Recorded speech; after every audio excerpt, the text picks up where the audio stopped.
안녕하십니까. 전 김용민입니다. 반갑습니다. 네, 노동사건 전문 법원 설치를 위한 시민대 토론회 서울법원종합정사에서 이렇게 막을 열게 됐습니다. 드라마 송곳의 구고신의 모델 중에 한 분이었던 하종강 성공회대 노동아카데미 원장. 이 하종강 원장이 평소에 자주 하신 말씀 중에 이게 있었습니다.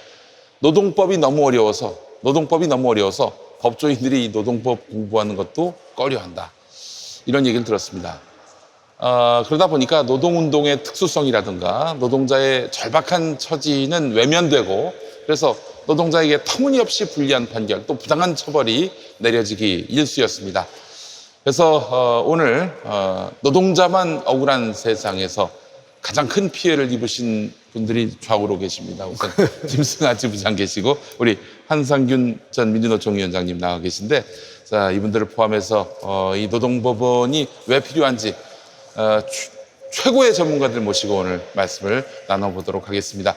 자 노동법원을 만들어서 노동자에게 유리한 법원을 만들자 이게 아니라 노동 현장의 특수성을 감안한 그런 노동법원을 만들어서 공평과 정의가 넘치는 노동 관련한 판결을 우리가 만들어내자라는 그런 취지입니다. 오늘 함께해 주신 시민들 또 노동자 여러분들 진심으로 환영하고요.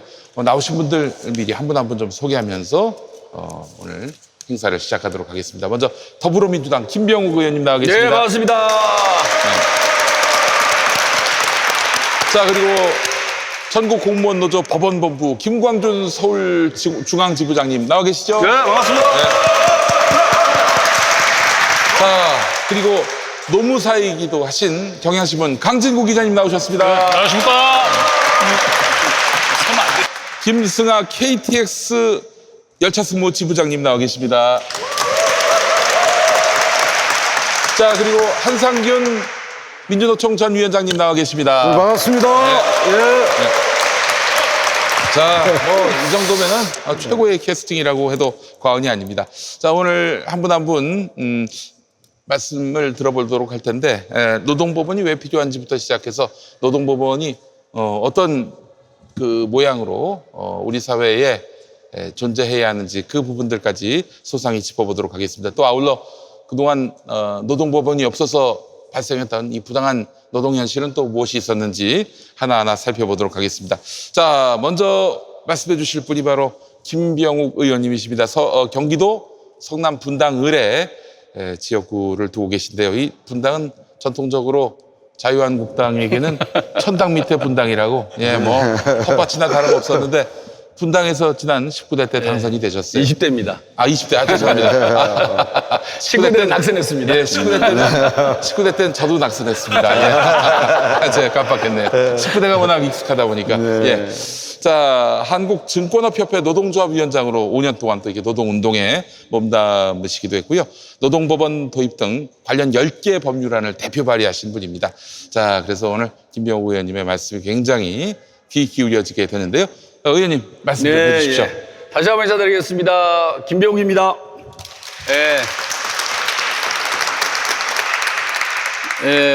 우리 김용민 사회자께서 말씀하신 대로 정말 우리 분당이 옛날에 민주당의 험지였습니다. 민주당의 험지였다가 이재명 시장의 당선, 손학규 전 당대표의 보궐선거 승리로 이어진 분위기를 타서 제가 19대는 낙선했는데요. 제가 19대에 낙선했지만 4%밖에 안 졌습니다. 흐름이 점점 가고 있었다는 거죠. 그리고 제가 20대는 무려 9%로 제가 이겼습니다. 그래서 이제 네, 감사합니다. 우리 분당도 서서히 바뀌고 있고 어떤 정당보다는 정책 그리고 인물 그리고 시대 정신을 어느 정당에서 누가 잘 구현할 수 있을까라는 합리성에 기반을 둔 그런 투표 성향을 보이고 있고 그 흐름대로 지금 나아가고 있다고 생각합니다. 제가 국회의원 들어와서 여러 가지 법안을 발의했는데요. 재정법도 발의했고 개정법도 발의했는데 제일 제가 관심 있는 법이 2개 있습니다. 그 첫 번째는 국회의원 국민수환제. 제가 20대 국회에서 최초로 발의한 사람입니다. 그리고 두 번째가 노동법원 설치입니다. 노동법원도 제가 제일 먼저 발의했고요. 그런데 이 두 법안이 다 죽을 뻔했습니다. 국회의원 국민수환제도 제가 발의할 때 엄청 눈치를 많이 보고 발의했습니다. 국회의원 선배들, 동료들 썩 좋아하지 않는 분위기거든요. 제가 얼마나 눈치 봤겠습니까? 우리가 법을 발의하려면 10명 이상의 동의를 구해서 법안을 발의합니다. 제가 10명 겨우 채워서 이렇게 발의를 했는데요. 사실은 이 법안이 지금 재론되지 않는 게 좋은 거죠. 재론되지 않는다는 것은 국회의원이 국민들로부터 신뢰를 받아가고 있는 과정이다. 이렇게 할 수 있는데 여러분도 아시다시피 최근에 뭐 동물국회, 식물국회를 반복하면서 국민들의 80%가 국회의원 국민소환제를 찬성하는 이런 분위기로 가고 있고 저희 당내에도 국회 혁신 특위를 만들었습니다. 그래서 우리 박주민 최고위원이 위원장이고 그다음에 최재성 의원님 등 기타 의원들이 혁신위로 같이 일하고 있는데요. 그래서 지난주에 국회의원 국민소환제 토론회도 하고 그래서 시민단체와 함께 이 분위기를 모아나가려고 하고 있습니다. 그다음에 이제 노동법원 설치 관련된 법인데요. 이 법도 제가 발의한 지가 2년이 됐습니다. 2년이 됐는데 관련 상임위가 이제 법사위하고 행안위 두 법안이 그다음에 환노위도 있네요. 세 상임위 걸쳐 있는데 3정은 됐는데 아직 소위에서 논의를 못 하고 있습니다. 소위에서 논의한다는 거는 여야 간의 간사가 합의를 해야만 논의를 시작하는데 아직도 여야 간의 간사 합의가 안 되고 있다는 거죠. 여야 간의 간사 합의가 된다는 것은 상당히 그 속도가 빨리 나갈 수 있는 가능성이 있는데 그렇지 못하고 있었습니다. 그런데 올해 3월 달에 법원행정처와 법원노조가 단체 협약을 통해서 노동법원 설립을 적극 검토한다라는 단체 협약이 체결되고 그것이 기폭제가 돼서 다시금 거의 20대에서는 재논이 안 되고 죽을 뻔했던 이 노동법원 설치 관련된 법이 이제 논의될 수 있는 그런 계기를 만들어준 우리 법원행정처와 법원노조에 정말 감사의 말씀을 드리고요. 그리고 6월 달에 저와 법원노조와 그다음에 한정혜 의원, 환노위 간사하고 계시는 그다음 법사위의 조홍천 의원 이렇게 해서 공동 주관을 해서 토론회를 또 개최하게 됐습니다. 제가 노동법원 관련된 법을 발의하게 된 계기는 가장 큰 계기는 우리 보좌관, 지금은 아닌데요. 우리 보좌관이었던 분이 민주노총 정책위 의장을 했던 손남구 선배십니다. 그 선배님께서 아이디어를 주신 거고요. 저도 이제 화이트 칼라 노조지만 노동운동을 한 5년 했었고요. 그리고 정치인의 가장 큰 역할 중 하나가 사회적 갈등을 해소하는 법적 시스템을 어떻게 만들 것이냐. 이게 정치인의 가장 큰 목표입니다. 제가 이렇게 하는 게 맞나요? 예, 제가 진행 한마디 주고받아야 되는지 제가 계속 얘기를 해야 되는지 지금 진행 폼에서 익숙해 있지 않아서요. 아니 근데 맥을 끊을 수가 있기 때문에 우선 말씀하시고 보충 질문을 또 드리도록 하겠습니다. 그래서 저희가 노동 관련된 분쟁도 많고 또 노사관계에 관련된 갈등도 많고 복수노조를 비롯한 노노 간의 갈등도 있고 그리고 저희가 새4차 산업혁명 시대에 맞아서 이 근로 형태도 플랫폼 노동자라는 얘기가 생길 정도로 근로 형태도 다양화되고 있고 그 다음에 주 52시간제 문제점을 잘 보완하기 위해서 탄력 근로제라든지 유형 근로제라든지 다양한 또 근로 형태가 도입이 되고 있습니다. 이런 복잡한 노동 관련된 문제를 전문적인 법원이 아닌 행정기구에 불과한 노동위원회에서 이걸 지속적으로 맡고 있는 것이 과연 이게 타당한 법 체계인가 그 부분에 대해서 가장 큰 궁금함이 있었고 그러다 보니까 상대적으로 경제적으로 사회적 지위가 열악한 노동자들이 갖고 있는 피해의식과 실질적인 피해가 아주 크다는 거죠. 여러분도 아시다시피 지방노동위원회, 중앙노동위원회 그다음에 중앙노동위원회에서 합의가 제대로 지켜지지 않으면 또 행정법원으로 갑니다. 행정법원 가면 또 1심, 2심, 3심. 거기서 또 최종적으로 민사에 대해서 이견이 있으면 또 민사소송까지 가야 돼요. 그래서 이것이 8심제다. 이렇게 얘기가 나오고 있죠. 그러다 보니까 8심. 이게 특히나 경제적 처우가 열악한 노동자한테는 심각한 거죠. 이겨도 성과가 없는 거죠. 그 기나긴 시간 동안에 들어간 비용과 그다음에 그 과정에서의 고통 그다음에 본인뿐만 아니라 가족, 주변 사람들 이런 것들을 과연 감내할 수 있을까라는 문제가 생기게 된 것이고 이런 것들을 해결하기 위해서 그래도 우리보다 노사관계가 훨씬 더 발전돼 있고 안정돼 있는, 그리고 노사정 합의 모델이 잘 발달돼 있는 유럽의 노동법원제를 우리 한국에 도입하는 것이 좋겠다는 생각을 했고요. 그 노동법원제에서의 핵심은 우리 지금 노동위원회에서 갖고 있는 심판기능, 사실 심판기능이 사법기능이거든요. 그걸 사법부로 되돌리자는 것이죠.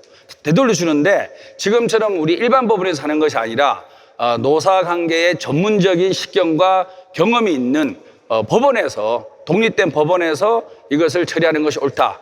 그리고 법관의 자질에 있어서의 여러 가지 논란, 전문성, 경험의 부족함을 채우기 위해서 노사가 추천하는 전문가, 그걸 참심원이라 그러는데요. 참심원까지 도입을 해서 이 문제를 본격적으로 전문적으로 처리하는 것이 옳지 않겠냐, 그런 생각에서 이 법안을 발의했다는 말씀을 드리고요. 나머지 더 자세한 부분은 제가 진행에 익숙해 있지 않기 때문에 우리 김용민 사회자가 시킨 대로 하도록 하겠습니다. 이상입니다. 예. 의원님, 예. 제가 궁금한 게 8심제까지도 가는 경우가 있다고 말씀하셨는데 만약에 노동법원이 생기면 이제 3심으로 끝낼 수 있다는 이야기인 거죠? 네. 그럼 지금 뭐 진노위, 중노위는 왜 있습니까? 어차피 이걸 뭐 마음에 안 들면은 행정법원 가고 고등법원, 대법원으로 이제 가게 될 텐데. 진호위가 지금 있는데 진호위의 역할에 대해서도 긍정적인 부분이 있죠. 네. 사실은 이 부분에 저희가 이제 집중적으로 논의를 해야 될 부분인데요. 네. 지난번 6월 달도 토론을 했지만 예. 진호위에서 합의된 결과에 조정 또는 심판을 한 기능의 96%가 네. 거의 수용됩니다. 아. 나머지 4%가 법원으로 가는 거거든요. 그래서 노동법원을 반대하는 사람들이 이 논리를 들고 얘기를 하죠. 현재 96% 정도가 소화가 되는데 굳이 왜 노동법원이냐, 이런 얘기를 하고 있습니다. 그래서 지금 우리 진호위나 중노위의 역할에 대해서 저는 부정을 하는 것이 아니고요. 네. 진호위, 중노위의 심판 기능을 법원으로 가져오고 진호위의 조정 기능은 저는 좀 토론할 부분이 있다고 봅니다. 계속 노동위에 남겨놓는 게 좋은 건지, 안 그러면 그 조정 기능도 법원으로 다 가져오는 것이 좋은 것인지, 그거는 저희가 논의의 가치가 있다고 보고요. 다만 진호위와 중노위의 심판 기능을 지금처럼 하는 것이 옳으냐, 그 심판에 불복이 생겼을 때에 많은 문제점이 생기지 않습니까? 이런 부분들을 우리 노동법원으로 일원화시키는 것이 옳다, 이런 그런 생각이죠. 네, 알겠습니다. 이해가시죠? 예. 네. 충분히 이해가 되고요. 결국 뭐 진노위하고 중노위가 있는 이유는 법원으로 다 이 노동 관련한 사건이 오게 되면은 부담이 많아지니까 좀 덜기 위한 목적도 있어 보이네요. 당연하죠. 우리 이런 노동 관련된 문제 이의를 제기하는 노동자들의 경제적 부담, 네. 그다음에 절차적 간소함, 네. 뭐 이런 부분에서는 지금 일정 정도 진호위의 긍정적 효과라고 할 수 있습니다. 이런 알겠습니다. 부분들을 잘 담아내야 되죠. 노동법원을 설립한다 그래서 이런 긍정적 효과를 부정하는 것이 아니라 네. 긍정적 효과를 담아낸 노동법원이 돼야 되겠죠. 네, 알겠습니다. 자, 이따가 또 질문하실 내용이 있으시면은 우리 방청객분들에게 마이크를 드리도록 하겠습니다. 자, 이번에는 김광준 전국 공무원 노조 법원본부 서울중앙지부장님의 말씀을 들을 텐데, 자, 이 노동법원 설치에 대한 법원 내부의 분위기는 어떠한지, 또 현재 그 노동전담 재판부가 있는 거죠. 네, 그렇습니다. 있긴 하지만 어떤 그 한계가 있는 것인지, 또 노동법원 해외 사례는 어떠한지, 프랑스는 제가 있는 걸로 알고 있는데 미국은 없고요. 자, 이런 부분들, 외국 사례는 어떠한지 이 부분들 해가지고 김광준 지부장님의 말씀을 듣도록 하겠습니다. 큰 박수로 맞아주십시오. 반갑습니다. 방금 소개받은 전국 공무원노동조합 법원본부 서울중앙지부장 김광준입니다. 저희 전국 공무원노동조합에 대해서 먼저 말씀드리겠습니다. 저희 전국 공무원노동조합은 14만 명의 조합원을 가지고 있고요. 전국에서 가장 큰 공무원 노동조합 단체입니다. 그리고 우리 법원본부는 그 산하본부로서 약 1만 명의 조합원이 있고요. 전국에 지방법원이 있는 곳은 다 우리 법원본부 지부가 지금 설치되어 있는 상황입니다. 우리 국민 여러분께서 우리 법원본부가 지금까지 사법개혁을 위해서 활동해 왔던 것들을 언론을 통해서 많이 알고 계시라 생각합니다. 지금 우리 사회자님께서 너무 많은 질문을 지금 해주셔가지고 순서대로 차근차근 말씀드리겠습니다. 일단은 그 법원 내부의 사정을 말씀드리기 전에 우리 단체 예배학의 체결 과정을 잠깐 말씀을 드리도록 하겠습니다. 저희는 이제 작년부터 2018년부터 5차에 걸친 실무 교섭과 한 차례에 걸친 본교섭을 통해서 3월 27일 날 본교섭을 체결했습니다.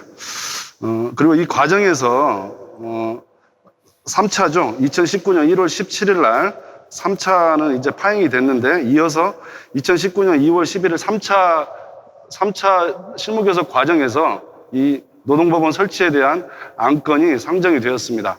그때 당시 가장 주안점은 법원 측에서, 그러니까 행정처 측에서 가장 주장했던 것은 법관들의 의견도 필요하다였습니다. 그래서 저희는 그때 법관의 의견도 조사를 하면 될 거 아니냐 이렇게 해서 그때 이렇게 우리 단체 교섭 과정에서 나온 그런 과정에서 바로 우리 법원 행정처가 전국에 있는 법관들을 대상으로 설문조사를 실시했습니다. 그 설문조사 결과를 간략하게 설명드리겠습니다. 제가 노안이어갖고 안경. 예. 일단은 2019년 3월 14일 날 전국에 재직 중인 판사들 중 가동 가능한 법관 2,609명에 대해서, 그러니까 대법원장과 대법관을 제외한 모든 법관들을 대상으로 설문조사를 실시했습니다. 설문조사 기간은 일주일이었고요. 그 일주일 동안 설문조사를 통해서 응답한 인원이 318명으로부터 응답서가 도착했고 응답률은 12.19%에 이르렀습니다. 이게 보통 여론조사에서 응답률이 3%에서 4%인 것을 감안하면 대단히 높은 응답률이라고 할 수 있습니다. 총 10가지 정도의 문항으로 설문조사를 했는데요. 제일 첫 번째, 이번 설문조사에서 가장 큰 구분점은 모든 법관한테 설문조사를 했으나 노동사건 경험이 있는 법관과 노동사건의 경험이 없는 법관을 나눠서 설문조사를 했다는 점입니다. 그래서 한번 이렇게 보겠습니다. 그래서 노동사건 처리 경험이 있으신가요? 이렇게 물어봤을 때 약 33% 105명이 노동사건 처리 경험이 있으신 분이 이렇게 대답을 했습니다. 그리고 제일 첫 번째 질문으로 현행 노동쟁송 절차의 개선의 필요성이 있다고 생각하십니까? 라는 의견에는 무려 79.9%가 지금 개선할 필요가 있다고 응답을 했습니다. 그리고 지금 오늘 이렇게 토론회 개최의 가장 큰 이유인데요. 노동법원 신설의 필요성이 있느냐라는 이게 질문을 법관들이 했을 때 무려 73.6%, 그리고 노동사건 경험이 있으신 판사들은 84.8%에 가까운 분들이 노동법원 신설이 필요하다는 의견을 피력하셨습니다.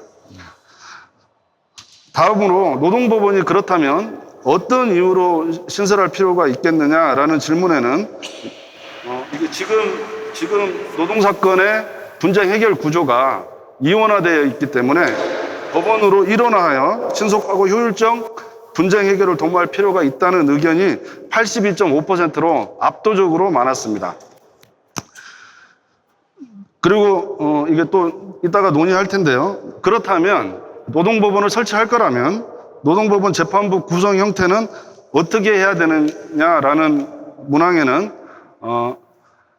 준참시명이 압도적으로 많았습니다. 이유는 그 준참시명은 직업법관이 있고 사용자위원, 노동자위원이 이렇게 있는데 같이 재판에 참여를 하되 심의는 하더라도 평결, 그러니까 결과는 그 직업법관만 이렇게 하는 준참심제가 압도적으로 많았습니다. 그리고 완전 참심제는 심의와 평결 과정까지 다 참여하는데 그것에 대해서 위헌 여부가 있겠느냐라는 그런 질문도 던져봤습니다. 그런 질문에 대해서는 87.1%가 완전 참심제는 위헌의 소지가 있다라고 응답을 해왔습니다. 그리고 이제 향후 노동법원이 설립이 되었을 때 노동 전문 법관 제도가 필요하냐, 그러니까 지금 가정법원처럼 전문법관을 양성해서 전문법관이 있을 필요가 있느냐라는 질문에는 78.6%가 당연히 노동법원에는 전문법관이 있어야 된다라고 의견을 해왔습니다. 그리고 그 나중에 이제 그 노동법원이 설치됐을 때 어떠한 절차상의 특례를 둬야 되느냐라고 물어봤습니다. 그리고 먼저 절차상의 특례를 줘야 되느냐라는 질문에는 73.6%가 절차상 특례를 당연히 줘야 된다라는 의견을 했고, 가장 크게 도입해야 될 그 내용들에 대해서는 복수응답을 했습니다. 복수응답을 했는데 가장 높게 이야기한 게 증거의 편제 문제에 대한 해결 방안이 우선이다라는 게 74.2%입니다. 이 증거의 편제 문제라는 거는 이게 좀 어렵게 되어 있는데요. 이 사용자하고 노동자하고 증거를 사용자만 가지고 있잖아요. 그러니까 대부분 노동자는 가지고 있지 못하니까 사용자한테 가지고 있는 이 증거의 정보의 이런 불균형 현상을 특례 제도를 마련해가지고 해소해야 된다는 게 가장 크게 있었습니다. 그리고 두 번째로 조정 전치주의 도입과 그 다음에 1심 판결문 이유 생략이 세 번째로 있는데 판결문 쓰기 싫다는 얘기죠. 이게. 그리고 재판의 신속화 방안으로서는 답변서 제출 기간을 좀 단축하자. 이제 이런 얘기들이 구체적으로 논의가 되었습니다. 그리고 이제 이따가 논의될 건데요. 노동법원 신설 시 그렇다면 노동위원회, 지금 현행 노동위원회의 그 역할을 흡수할 수밖에 없을 것인데, 그렇다면 현행 노동위원회는 어떻게 역할 분담을 할 것이냐라는 질문을 했습니다. 네. 그래서 그 질문에 대해서는 이 심판 기능은 모두 법원으로 가져와야 된다라는 것을 전제로 한 다음에 노동위원회는, 지금 현행 노동위원회는 사전 화해 절차하고 그 다음에 노동쟁의에 대한 조정 기능, 이렇게 조정 전담기구로서 그렇게 노동위원회가 편제돼야 된다는 의견이 압도적으로 많았습니다. 그리고 주관식으로 이렇게 쭉 있습니다. 이게 보통 설문조사하면 주관식을 안 쓰잖아요. 근데 이게 우리 판사님들이어서 그런지 주관식을 굉장히 많이 쓰셨습니다. 시험을 주관식으로 보셔서 그런지. 그래서 주관식에 이제 눈에 띄는 내용들을 보면, 이 노동위원회를 거쳐 행정법원에서 내린 결론과 법원에 제기된 민사소송에 의해서 결론이 본인이 노동전담재판부를 해봤을 때 결론이 다르게 나는 경우가 있었다. 이런 경우가 가장 이게 조금 힘들었다라는 의견이 있고요. 그 다음에 이제 소송 대리권에 대한 문제점, 그러니까 노무사한테 소송 대리권을 줄 것인가 안 줄 것인가, 이제 이거는 이게 예상하다시피 압도적으로 안 된다라는 의견을 이렇게 했습니다. 그리고 이제 아까 이야기했듯이 좀 재밌는 것이 하나 있는데요. 다 좋은데 본인이 판결을 쓰다 보니까 임금 계산이 너무 복잡하다 이거예요. 그래서 임금 계산이 너무 복잡해서 우리가 실제적인 판단을 할 테니 임금 계산은 다른 사람이 시키면 어떻겠느냐, 이런 의견도 있었습니다. 그래서 임금 계산이 상당히 복잡하거든요. 그래서 그런 재미있는 의견이 있었고요. 결론적으로는 이제 종합해서 말씀드리겠습니다. 이제 이게 사법정책연구원이라는 데서 발간한 자료인데요. 사법정책연구원은 우리 법원 행정처, 대법원 산하에 있는 기구입니다. 그래서 대법원 산하에 있는 기구가 만든 거기 때문에 대법원의 입장이라고 해도 이게 과언이 아닐 것입니다. 아까 설문조사 말씀드린 걸 토대로 말씀드리겠습니다. 일단은 이 노동 문제는 일반 민사사건이나 일반 사건과 완전히 다르다. 그래서 그 구별점에서부터 출발해야 된다. 그리고 따라서 그리고 이원적 구조는 너무 부당하다. 따라서 전문법원인 노동법원을 신설할 필요가 있다. 그리고 재판부 구성 형태는 참지명은 위헌 소지가 있기 때문에 준참시 형태로 가는 것이 바람직하고, 현행 노동위원회는 사전 화해 절차를 담당하게 함으로써 노동위원회가 조정 전담기구로 개편해야 한다는 것에 대해서 압도적인 숫자의 판사들이 동의하고 있다는 것을 표시했습니다. 예, 그리고 이제 또 노동법원의 설치는 시대적 사명이라고도 이제 이렇게 표시를 했습니다. 또 사법부 신뢰 제고를 위한 방안으로 시민의 사법 참여를 확대하는 것은 이제 거스를 수 없는 시대의 흐름이 된 것 같다라고 하면서 노동사건에 특화된 참지명 노동법원을 신설하자는 제안을 했고, 시민 참여라는 시대적 과제를 실현하기 위해서 이 노동법원 설치가 중대한 전환점이 될 것이다 라고 이렇게 결론을 냈습니다. 그래서 여기까지가 법원의 입장이었습니다. 네, 알겠습니다. 자, 관련해서 제가 이런저런 기사를 잠시 검색을 해봤는데, 조선일보에서 이 노동법원 설치는 인사 적체 해소용 아니냐, 네, 그렇습니다. 이런 지적을 제기하면서 노동법원이 신설되면은 법원 직원들 자리도 그만큼 늘어난다. 그 차원에서 뭐 결국에는 노조 이기주의에 따른 뭐 요구 아니냐, 이런 식으로 얘기합니다. 여기가 뭐 항상 그런 얘기를 하고 다니는 동네입니다만은, 네.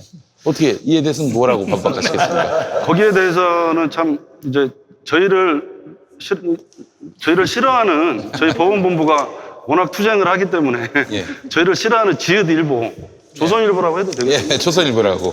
그 조선일보는 이제 노동법원 설치에 대해서 또 이렇게 판사들의 동의를 얻지 않았다. 그리고 판사들의 동의를 얻지 않고 노동조합이 일방적으로 추진했다. 네. 그리고 판사들한테 알리지도 않았고, 그 다음에 결국에는 노동법원을 설치해서 이게 법원의 규모를 키우는 게 아니냐, 이제 이런 주장을 폈는데요.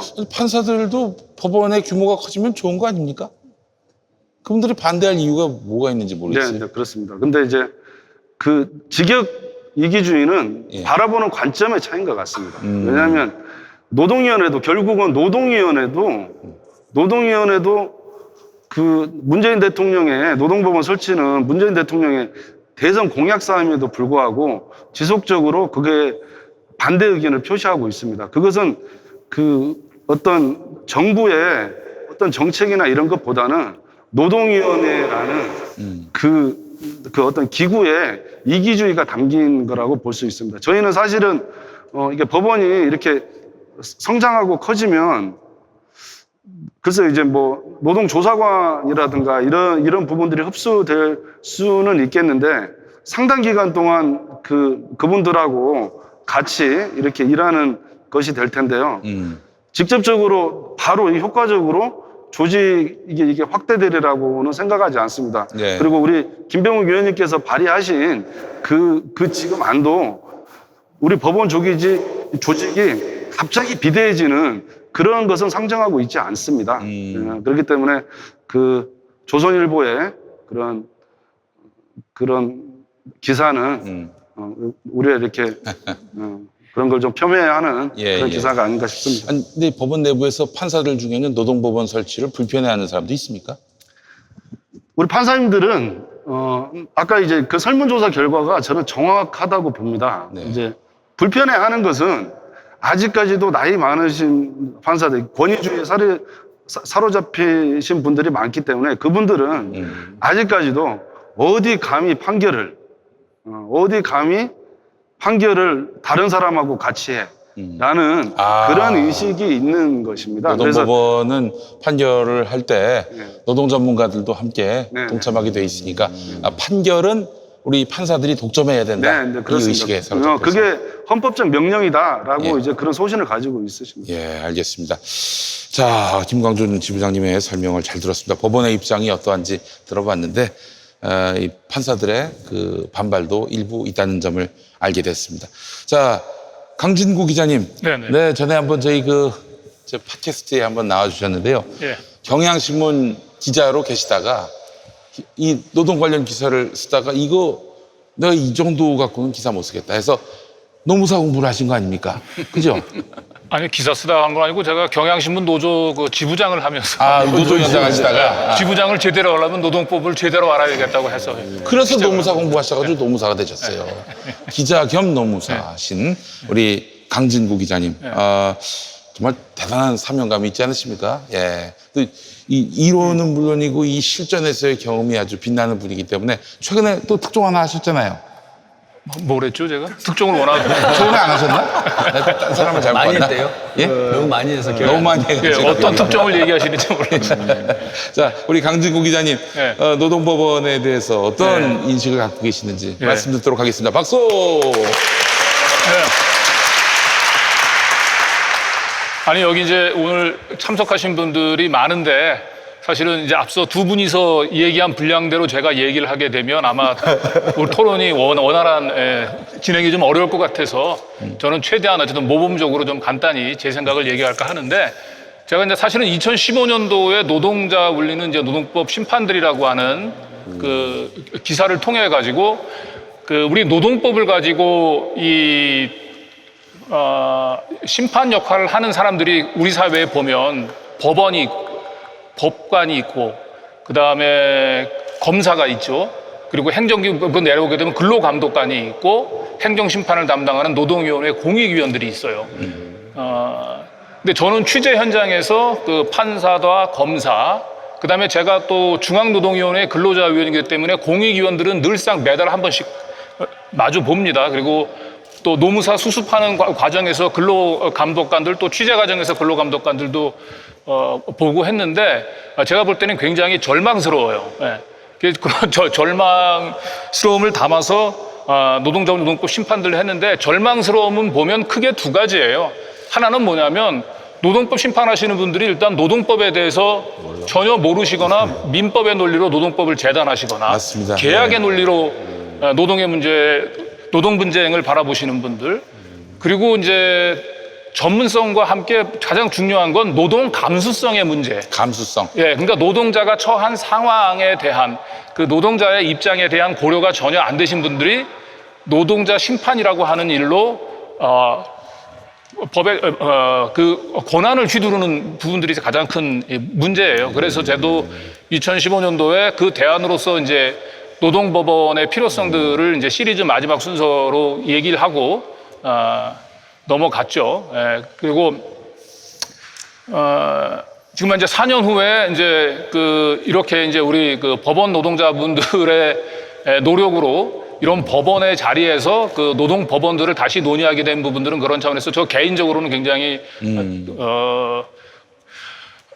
상당히 느낌이 좀 다릅니다. 그리고 그 노동자원 노동법 심판들 시리즈의 뭔가 연장선에서 또 다른 뭔가를 좀 얘기하고 있는 듯한 느낌이 좀 드는데, 아주 세부적으로 디테일한 얘기는 제가 다른 분들이 좀 더 얘기를 해야 될 것 같고, 저는 노동법원이 만들어져야 되는 가장 큰 필요성들은, 이 시점에서 가장 큰 필요성은 아까 조선일보 얘기를 잠깐 했습니다마는,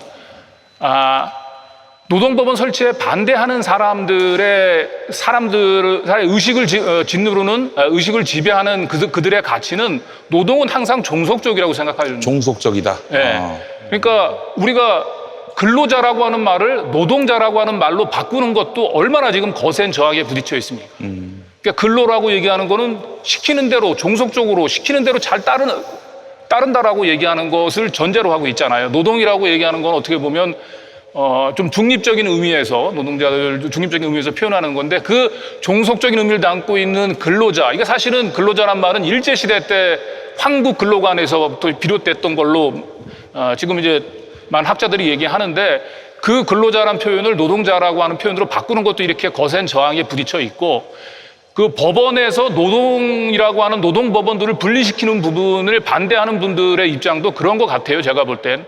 그러니까 우리는 잘은 모르지만 자본과 그다음에 계약 자유와 민법과 힘의 논리를 바탕으로 하고 있는 기존 법 체계에 노동법원이라고 얘기하는 거는 나는 커다란 변화와 반란이라고 봅니다.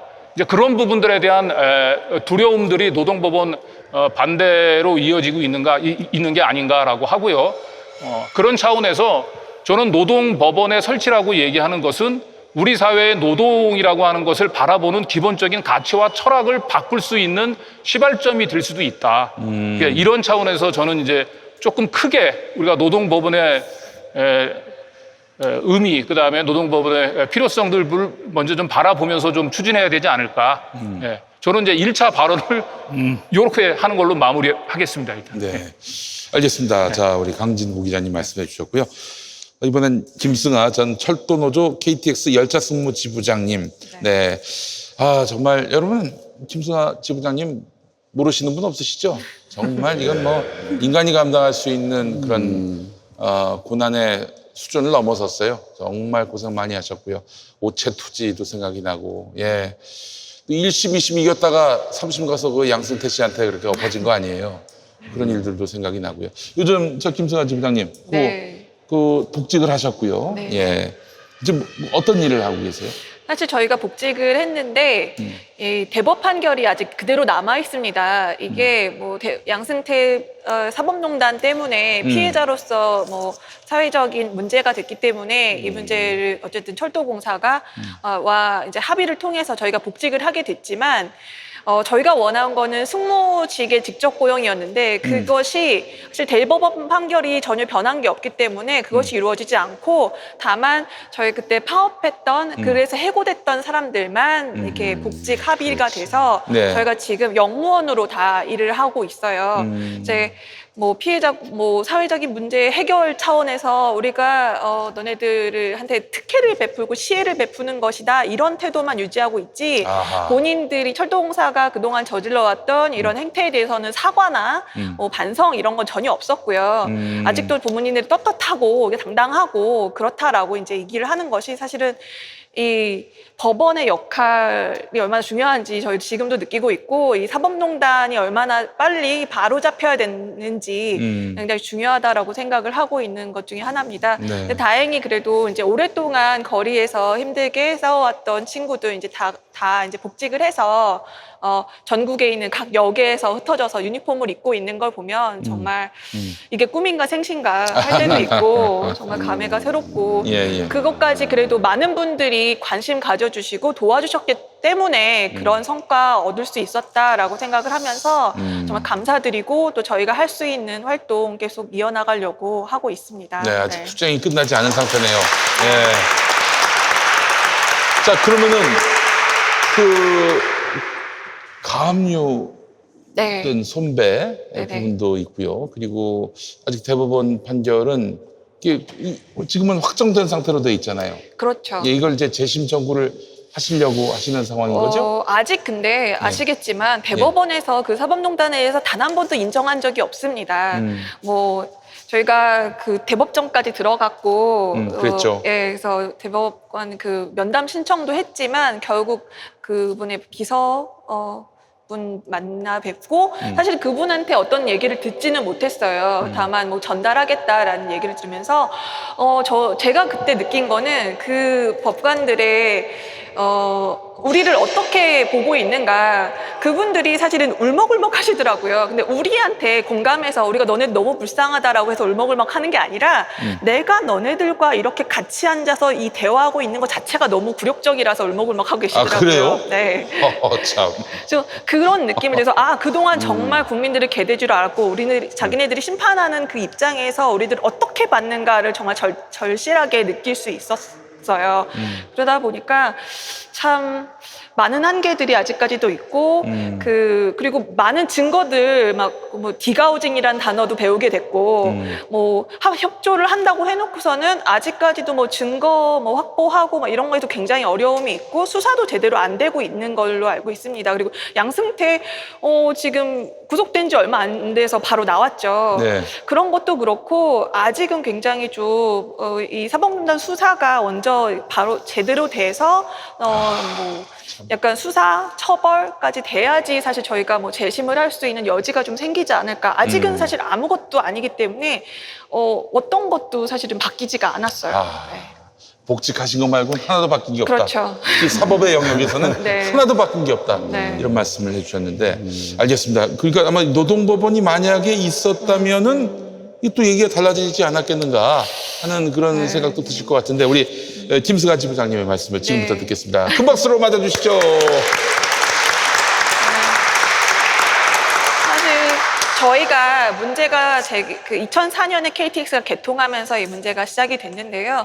저희 문제는 사실 그 불법 파견뿐만 아니라 저희가 취업 사기, 성차별 문제까지 복합적으로 갖고 있습니다. 저희는 분명히 그때 당시에는 이제 비정규직 외주위탁 파견법이 시행된 지 얼마 안 됐었고 공기업에서 그러니까 공공기관에서 최초로 시작된 대량의 그런 파견 업무였기 때문에 사실 철도청에서 좀 약간 거의 주먹구구식으로 시작했던 게 되게 많아요. 그리고 처음부터 그렇게 진짜 우리를 파견 자회사에 두려고 했던 게 아니라 그때 저희가 입사했을 때가 2004년이었는데 2005년에 철도청이 철도공사가 됐습니다. 예. 그래서 철도공사가 되면 지금 철도청이기 때문에 공무원 티오가 없는데 철도공사가 되면 너네들은 직접 고용 정규직화할 것이다 라는 얘기를 철도청장까지 와서 했었어요. 근데 그것이 다 이제 구두로만 얘기했던 거고 모든 사람들이 다 그렇게 했지만 이제 계약서에 썼느냐 결국에는 그게 문제가 됐던 거고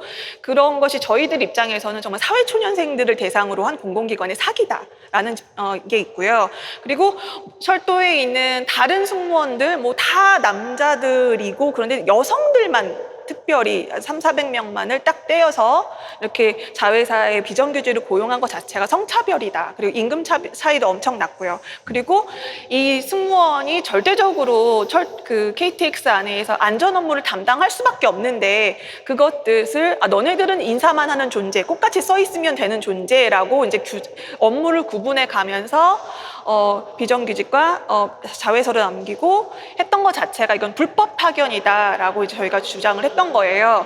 근데 저희가 대법원 판결에서 받았던 그 양승태 사법농단의 그 정권의 입맛에 맞는 그 판결을 저희는 사실 처음에 받았었어요. 노동부를 통해서.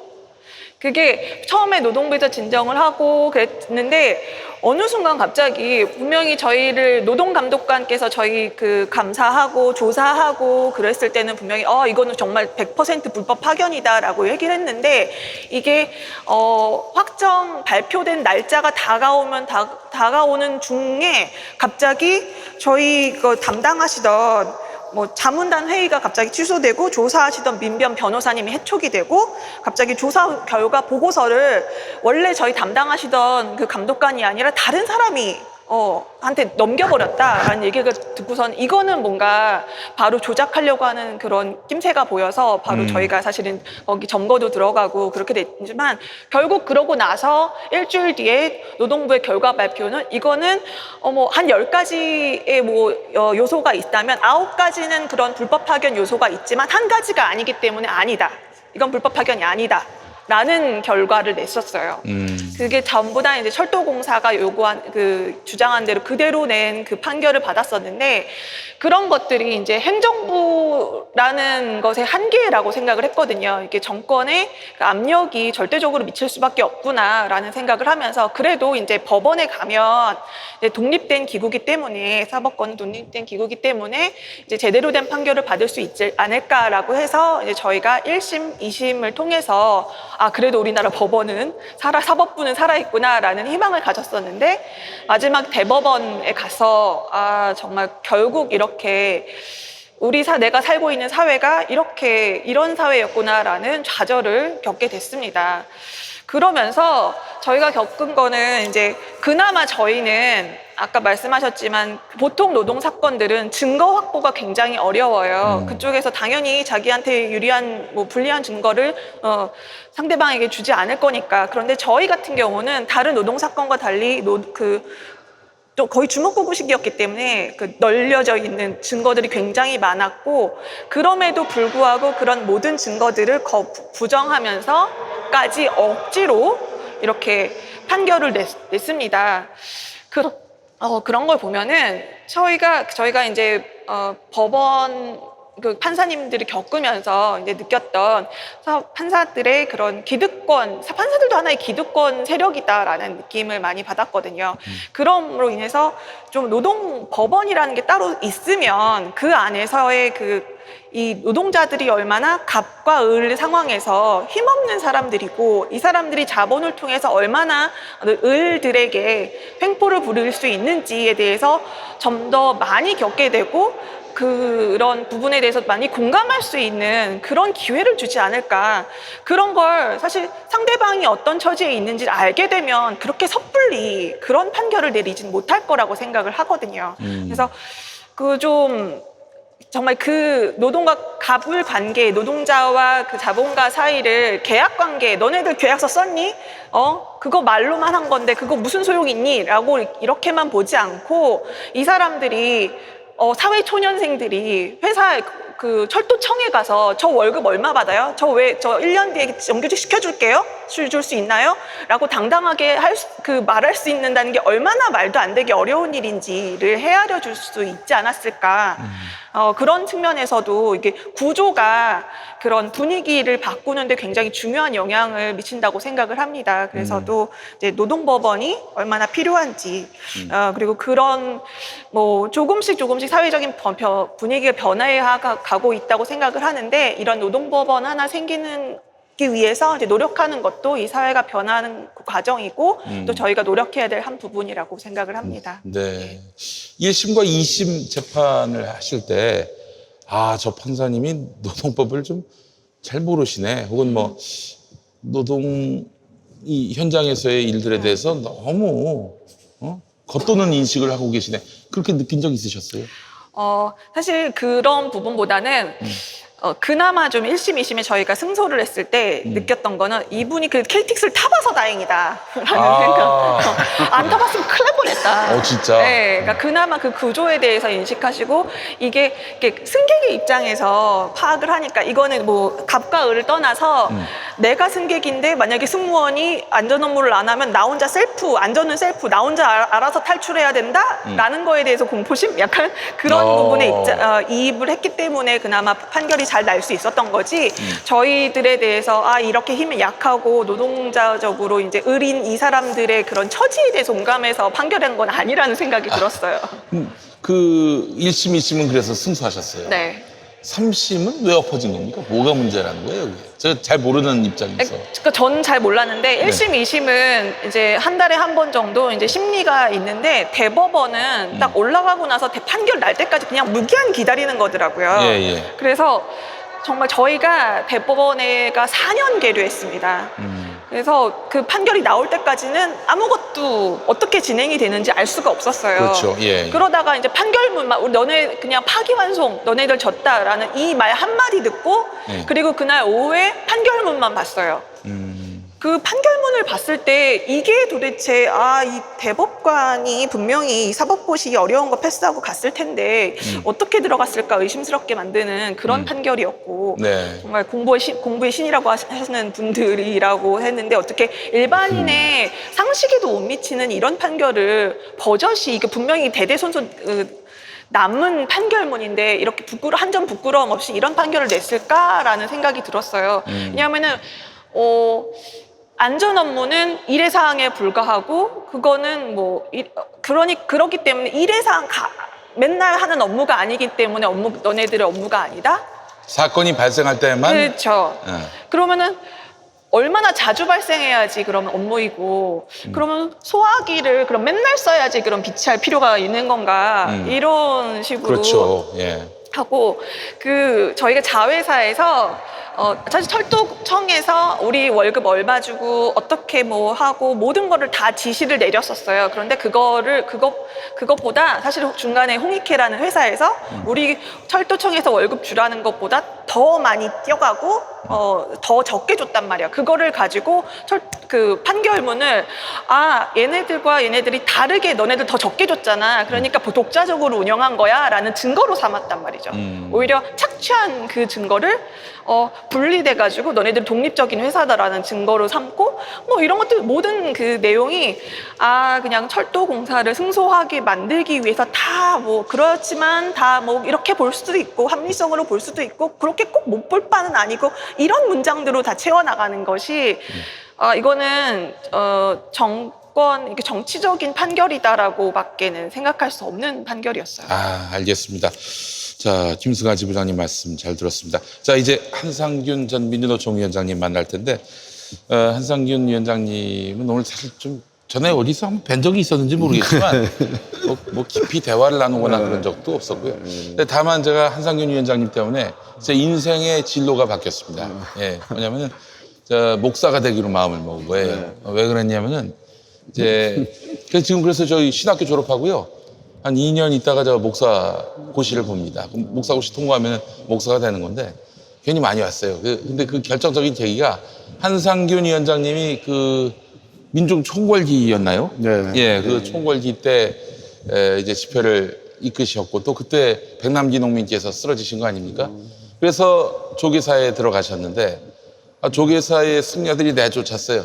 무슨 화쟁 운운하면서 그랬는데 내용을 들여다보면은 협박해가지고 내쫓은 거예요. 그래서 결국 나가시자마자 이제 구속이 돼가지고 정말 오랫동안 감옥에 계셨는데 이거 보면서 이게 저 의로운이라다가 종교의 시설에 들어가서 이렇게 말하자면은 피난처로 삼았는데 이게 내쫓았단 말이죠. 그래 놓고 또 화쟁 운운하면서 광을 팔아요.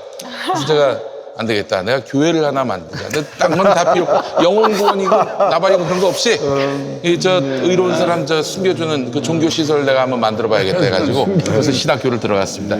그때 이제 조계사가 내쫓았잖아요.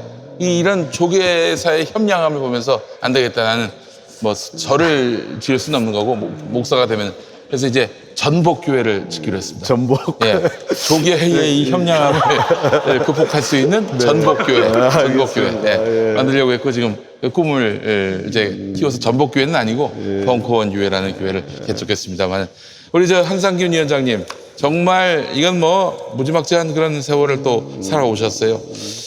또 민주노총 위원장으로서 그렇게 탄압을 받으시기도 했지만 그전엔 또 쌍용자동차 노동조합의 참 피눈물 나는 그런 투쟁의 역사에 또 산 증인이시기도 하신데 우리 위원장님 어떻습니까? 한상균 때문에 인생이 바뀌었어요, 제가. 목사 빨리 돼가지고 예. 교회 큰 거 하나 지시하거든요. 산에다가 그 교회를 지어가지고 그 주변에 그 해저드 만들어가지고 요새를 악어를 풀어가지고 접근을 못하게. 너무 좋네요. 예. 그래서 뭐 우리 의로운 일 하시는 분들은 내가 끝까지 지켜드린다 그런 마음을 먹었는데 자, 어떻습니까, 위원장님?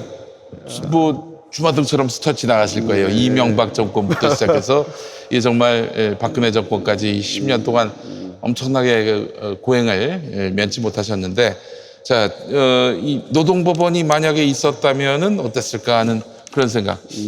달라졌을까요? 뭐 달라졌겠죠. 예. 저는 하여튼 뭐 오늘 이 대단한 어마어마한 건물 한 로비 중앙에서 네.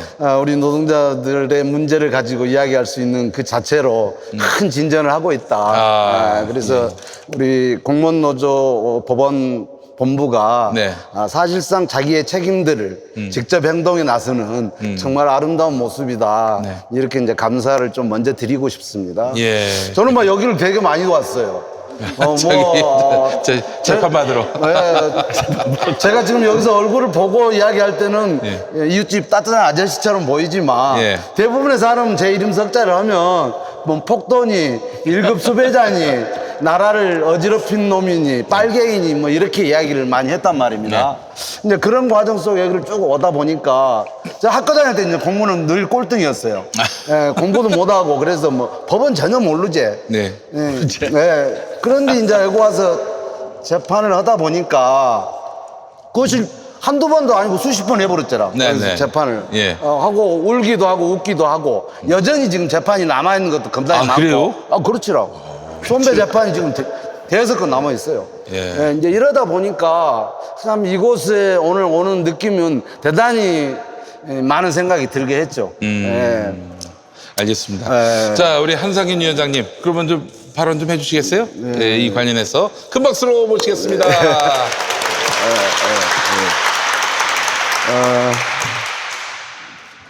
제가 이제 법은 모르지만 겪었던 이야기들이 오늘 토론에 조금 도움이 됐으면 좋겠다는 바람이 있어요. 네. 예. 그래서 첫째는 10년 전에 폭도였는데 10년 뒤에 국가가 사과를 해버렸어요. 예? 그래서 그동안에 폭도라고 불렀던 사람이 되게 부끄러워해요, 지금. 근데 이걸 아무런 변화가 없어요. 그럼에도 불구하고 경찰청장이 사과를 했어요. 총리가 사과문을 냈어요, 저희한테. 이런 상황임에도 불구하고 이미 많은 동지들은 30명이 넘는 동지들이 저 세상으로 가버렸어요. 아이고. 예. 그렇지만 법은 여전히 바뀌지 않고 바로 잡히진 것은 없어요. 이제 이런 상황인데 저는 대단히 이제 노동법원이 우리 국민의 80%가 노동자인데 노동법원 생기는 건 당연한 거지. 근데 단순하게 노동법원이 왜 필요한가에 대한 입장들을 적게 보면 안 될 것 같아요. 제가 보기에는. 뭐 재판을 하다 보니까 이런 억울함들은 이루 말할 수 없고 또 김성하 지부장 동지도 이야기를 했지만 쌍용차도 양승태가 거래한 재판의 산물입니다. 그렇죠. 예. 그리고 이것은 박근혜가 거래했던 정치 재판이고 그러면 과연 이런 정치 재판을 가능할 독립적으로 가능할 수 있는 거냐 이런 게 저는 이제 핵심이라고 첫째는 보고 있고요. 두 번째는 그러면 뭐 답을 또 필요하냐 생각을 해보니까 미비점들이 지금 현재 노동법에 많아요. 미비점들. 많은데 이 미비점들을 노동법원을 통해서 허점들을 찾아내야 돼요. 지금 현재 입장에서는 그냥 현 상태 유지하면 그만이거든. 근데 그렇게 찾아낼 가능성이 높아지기 때문에 기대가 된다. 이제 이런 상황이고 세 번째로는 이런 것이 있을 것 같아요. 이 국회가 말입니다. 아까 저는 뭐 우리 서울시 지부장님이 발제할 때도 이야기를 했습니다만은 뭐 대선 공약이 거니까 우리가 요구해야 된다 이래갖고는 어림도 없지. 공약 뭐 지킨 게 쉽지가 않잖아요. 대체적으로 안 지키고 이러다 보니까 그런 문제가 아니라 법원 공무원 노동자들이 이 마음이 모아지고 아까 여론조사 했듯이 판사들의 마음을 정말 진솔하게 모아가고 이렇게 해가지고 이 법원 노동법원의 입장으로 의견서를 써서 입법기관에 제출을 했을 때 지금 정치에서 합의하는 것보다 훨씬 빠르다는 기대가 있어요. 저는. 이제 이런 부분에 대해서 굉장히 노동법원이 좀 신속하게 합의점을 찾았으면 좋겠다라는 생각이 있고요. 이제 사례를 한번 들어볼게요. 저는 여기서 민사 형사재판도 했고 조정도 해봤습니다. 일단 조정할 때 이야기가 생각나요. 조정은 정례고 쌍용차 정례고가 부당했다라는 재판을 내리는 항소심 재판부가 조정을 요청을 했어요. 그래서 요청에 들어갔는데 지금도 잊을 수가 없는 게 있어요. 그건 뭐냐면 거기에 참석한 회사 측 법률 대리인과 회사 경영진들의 입장과 태도였어요. 그들은 거기서 이야기를 해요. 우리가 이 조정에 적극적으로 안 나서는 이유는 딱 한 가지다. 여기서 우리는 지더라도 대법 가면 반드시 뒤엎는다. 그렇기 때문에 이 재판 결과쯤에는 아무런 걱정을 하지 않는다. 시간은 우리 편이다. 이런 이야기를 대놓고 합니다. 거기서. 그리고 나서 아니나 다를까 그들의 뜻대로 양승태와 거래한 사항도 있지만 결국은 그들의 뜻대로 대형 노펌이 개입해가지고 정치 재판을 이끌어 내버렸다 이 말입니다. 뭐 이런 것을 봤고 그러면 그들에 의해서 아무 논리적 근거가 요 모재를 달리는 근거가 없이 파기환송이 된 건데 참 있을 수 없는 일이 일어난 거예요. 그 결과에 따라서 많은 노동자들은 절망하고 희망이 없기 때문에 목숨을 던져버렸다 이 말입니다. 이제 이렇게 한 사례가 있고 이제 손배가압류가 있어요. 여전히 지금 저는 뭐 손배가압류건이 대여섯 건이 남아 있어요. 첫째는 지금 국가 손배가 있어요. 24억짜리가 1심 재판하니까 13억으로 줄었어요. 그러더만 다시 대법에 올라가니까 20몇 억으로 또 올라가 버렸어요. 예? 이자가 붙어보니까. 이자가. 그 다음에 메리츠에서 구상권을 냈는데 메리츠는 취소를 했어요. 3년 만에. 그 다음에 회사에서 금속노조와 우리 파업했던 개인한테 각각 100억씩의 손배를 요청했어요. 걸었어요. 각각 100억이요? 그렇죠. 예. 합의 200이죠. 합의 200억을 벌었는데 물론 우리 노동자들한테는 1억이나 200억이나 숫자에 별 의미는 없어. 예. 아니 이래도 죽는데 뭔 상관이 있어. 예. 별 상관은 없는데 하여튼 그랬어. 그러다가 회사가 한 2015년이니까 한 6년 만에 하나는 취소를 했어요. 메리츠도 3년 만에 구상권을 철회를 했어. 그러면 이제 100억이 남은 것이요. 근데 1심 재판부에서 33억으로 깎아주더라고. 근데 이제 이걸 다시 재판이 진행되고 있어. 아직도 안 끝나서. 지금 얼마나 됐겠어요, 그 돈이. 100억이 또 다 내야버려, 금방. 지금 현재 80억이 넘었더라고. 지금 이승환에도 이자가 또 넘어가. 이제 이렇게 민법으로 이렇게 노동자를 억제해버리니까 수단이 없어버려. 그러니까 감옥 사는 것은 아무것도 아니에요. 민주노총 조합원 중에 제가 제일 오래 살았어요. 5년 반 살았으니까. 기록 보유자입니다. 근데 이 고통은 아무것도 아니에요. 문제는 이 손배 가압류가 영혼을 파괴할 수 있는 악법이라는 거예요. 그렇죠. 예, 그들은 이것에 희망의 끈을 놔버립니다. 이제 이런 것이고 이것을 취소를 했든 취하를 했든 간에 그 기간 동안에 말입니다. 이 노동자들이 받았던 고통, 그 다음에 그들이 갖고 있는 것은 노조를 와해시키는 절대적 무기로 작동을 하는 거죠. 이 시간의 문제도 그렇겠지만 그 압박이 주는 공포감이 이루 말할 수 없다는 거예요. 겪어보지 않은 사람은 몰라요, 이것을. 이제 이런 것들이 전방위적으로 지금 현재 노동법에 맹점들이 있어요. 근데 이런 문제를 지금 현재 구조로 어떻게 해결해 나갈 건지 앞이 안 보인 거죠. 더 개하게 사용자 대항권까지 지금 내놓고 있어요. 쌍용차 전고 파업을 했던 놈이 전데 이제 전고 파업을 금지하다는 것들을 제일 앞자리에 세웠더라고요. 그러면 노동자한테 하지 말라는 상황이 와버렸어요. 그러면 불가역적의 절대적인 무기를 사용자한테 또 하나 주는 꼴이 된 것이거든요, 이거. 이제 이런 거대한 쓰나미가 지금 몰려오고 있는 이런 상황을 저는 목도하고 있어요. 이런 의미에서 쌍용차 투쟁을 바라보면서 정말 부끄러운 점이 하나가 또 있어요. 그것은 뭐냐? 아까 전에 이제 발제자도 말씀했지만 우리 사회의 기득권, 카르텔이 어마어마한 무섭다는 거예요. 근데 쌍용차는 어디가 있겠냐? 검찰이 있지, 경찰이 있지. 그 다음에 법원이 있지. 거기에다 금감원이 있어요. 외교부가 걸려 있어요. 이놈 동네에. 거기에 또 뭐가 있습니까? 회계법원이 걸려 있어요. 다 그 대우조선 회계법인 사고 친 놈들이 쌍차도 다 관여를 했어요. 거기에다 대형 노폼이 걸려 있어요. 이렇게 다 줄줄이 엮어불다 보니까 이들의 얘기를 장안이 없어. 그걸 우리 근당에서 변호인단들도 희지부지 안 하네. 이름만 대면 지금 대법관도 있어요. 이런 양반들이 빵빵하게 붙어갖고 있지만 쉽지가 않더라는 거예요. 근데 그 중에 제일 문제는 뭐냐? 이들이 기획적으로 파산하고 폐업하고 이런 것에 대해 하려면 숫자 노름을 잘해야 돼요. 근데 법관이나 변호사들이 그런 전문성이 또 떨어져. 그러다 보니까 완전히 헤매불어. 전태일 열사는 노동법 하나 알려주면 좋겠다라고 하셨었어요. 대학생들이. 근데 내가 해보니까 지금은 숫자 공부 좀 누가 시켜줬으면 좋겠더라고. 이게 그만큼 법이라는 것이 노동자들이 접근하기 어려운 상황이 돼요. 그래가지고 회계사를 설득하는데 정말 내가 술을 얼마나 먹었는지 몰라요. 왜? 노동자의 말을 안 들어버려. 네. 서울대 교수가 와갖고 판국견에 왔는데 재벌의 편을 딱 들어버려, 회계법원에.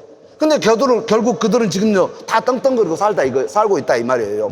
이제 이런 것들을 전방위적으로 이 사회가 다 압도하고 있다. 이런 것을 저는 몸소 느꼈죠. 그래서 이제 그것들을 어떻게 풀어야 될 거냐 하는 고민이 있는 것이고, 그런 고민을 하고 있는 차에 동지들이 왔다 이제 우리가 노동법원 만들어가지고 새로운 이 잘못의 모순을 바로 잡겠소라고 하니까 너무 기뻤어요. 사실은. 뭐 늦은 감이 있지만. 근데 오늘 동지들, 우리 시민들도 많고 하지만 저는 이것은 이제 더 이상 미룰 수 없는 시대적 요청이다. 이 요청에 저도 오늘 제 마음을 담으러 왔다. 그래서 네. 함께 심 모아서 잘했으면 좋겠다라는 입장을 드리겠습니다. 아이고, 예. 야. 야, 역시 괜히 직선 민주노총 위원장이 아니에요. 예, 정말 대단합니다. 예. 저 위원장님, 제가 또 궁금한 게 있는데, 네. 지금 손배소 얼마를 손배소가 지금 걸린 거예요? 그 지금 나 현재 금액으로 엑소 총합. 80억짜리 하나 있고라. 예, 그 다음에 21억짜리가 하나 있고. 예. 그 다음에 민주노총으로 걸려 있는 것이 이리저리 합치니까 한 5억 돼요. 예. 이 정도는 지금 제 앞으로 돼 있습니다. 100억이 넘어가 있는. 그렇죠. 100억이 넘어가 있어요. 아니, 그 이렇게 손배소가 만약에 확정이 되면은 어떤 그 제약이 있습니까? 저는 그- 지금 이제 백수기 때문에 예. 백수기 때문에 뭐 봉급을 가져갈 일도 없어요. 예. 물론 취직도 안 되기 때문에 어디 못 해요. 이제 못 하는데 네. 그야말로 일반 생활 가압류가 걸려버리면 네. 아무것도 못 하죠. 그 뭐 수입이 그런- 생기면은 다 네. 차압이 되는 거고. 다 하지는 않아요. 근데 어느 순간 그 결정이 나면 네. n분의 1로 이게 차압을 하는 것이 아니라 네. 돈 많은 사람을 한 번에 다 가져갈 수도 있어요. 이 법이. 어. 그렇기 때문에 조상한테 땅떼기나 물려받은 사람이 우리 대상에 끼어 있잖아요. 네. 그 사람 애간장 진작 녹아버렸어.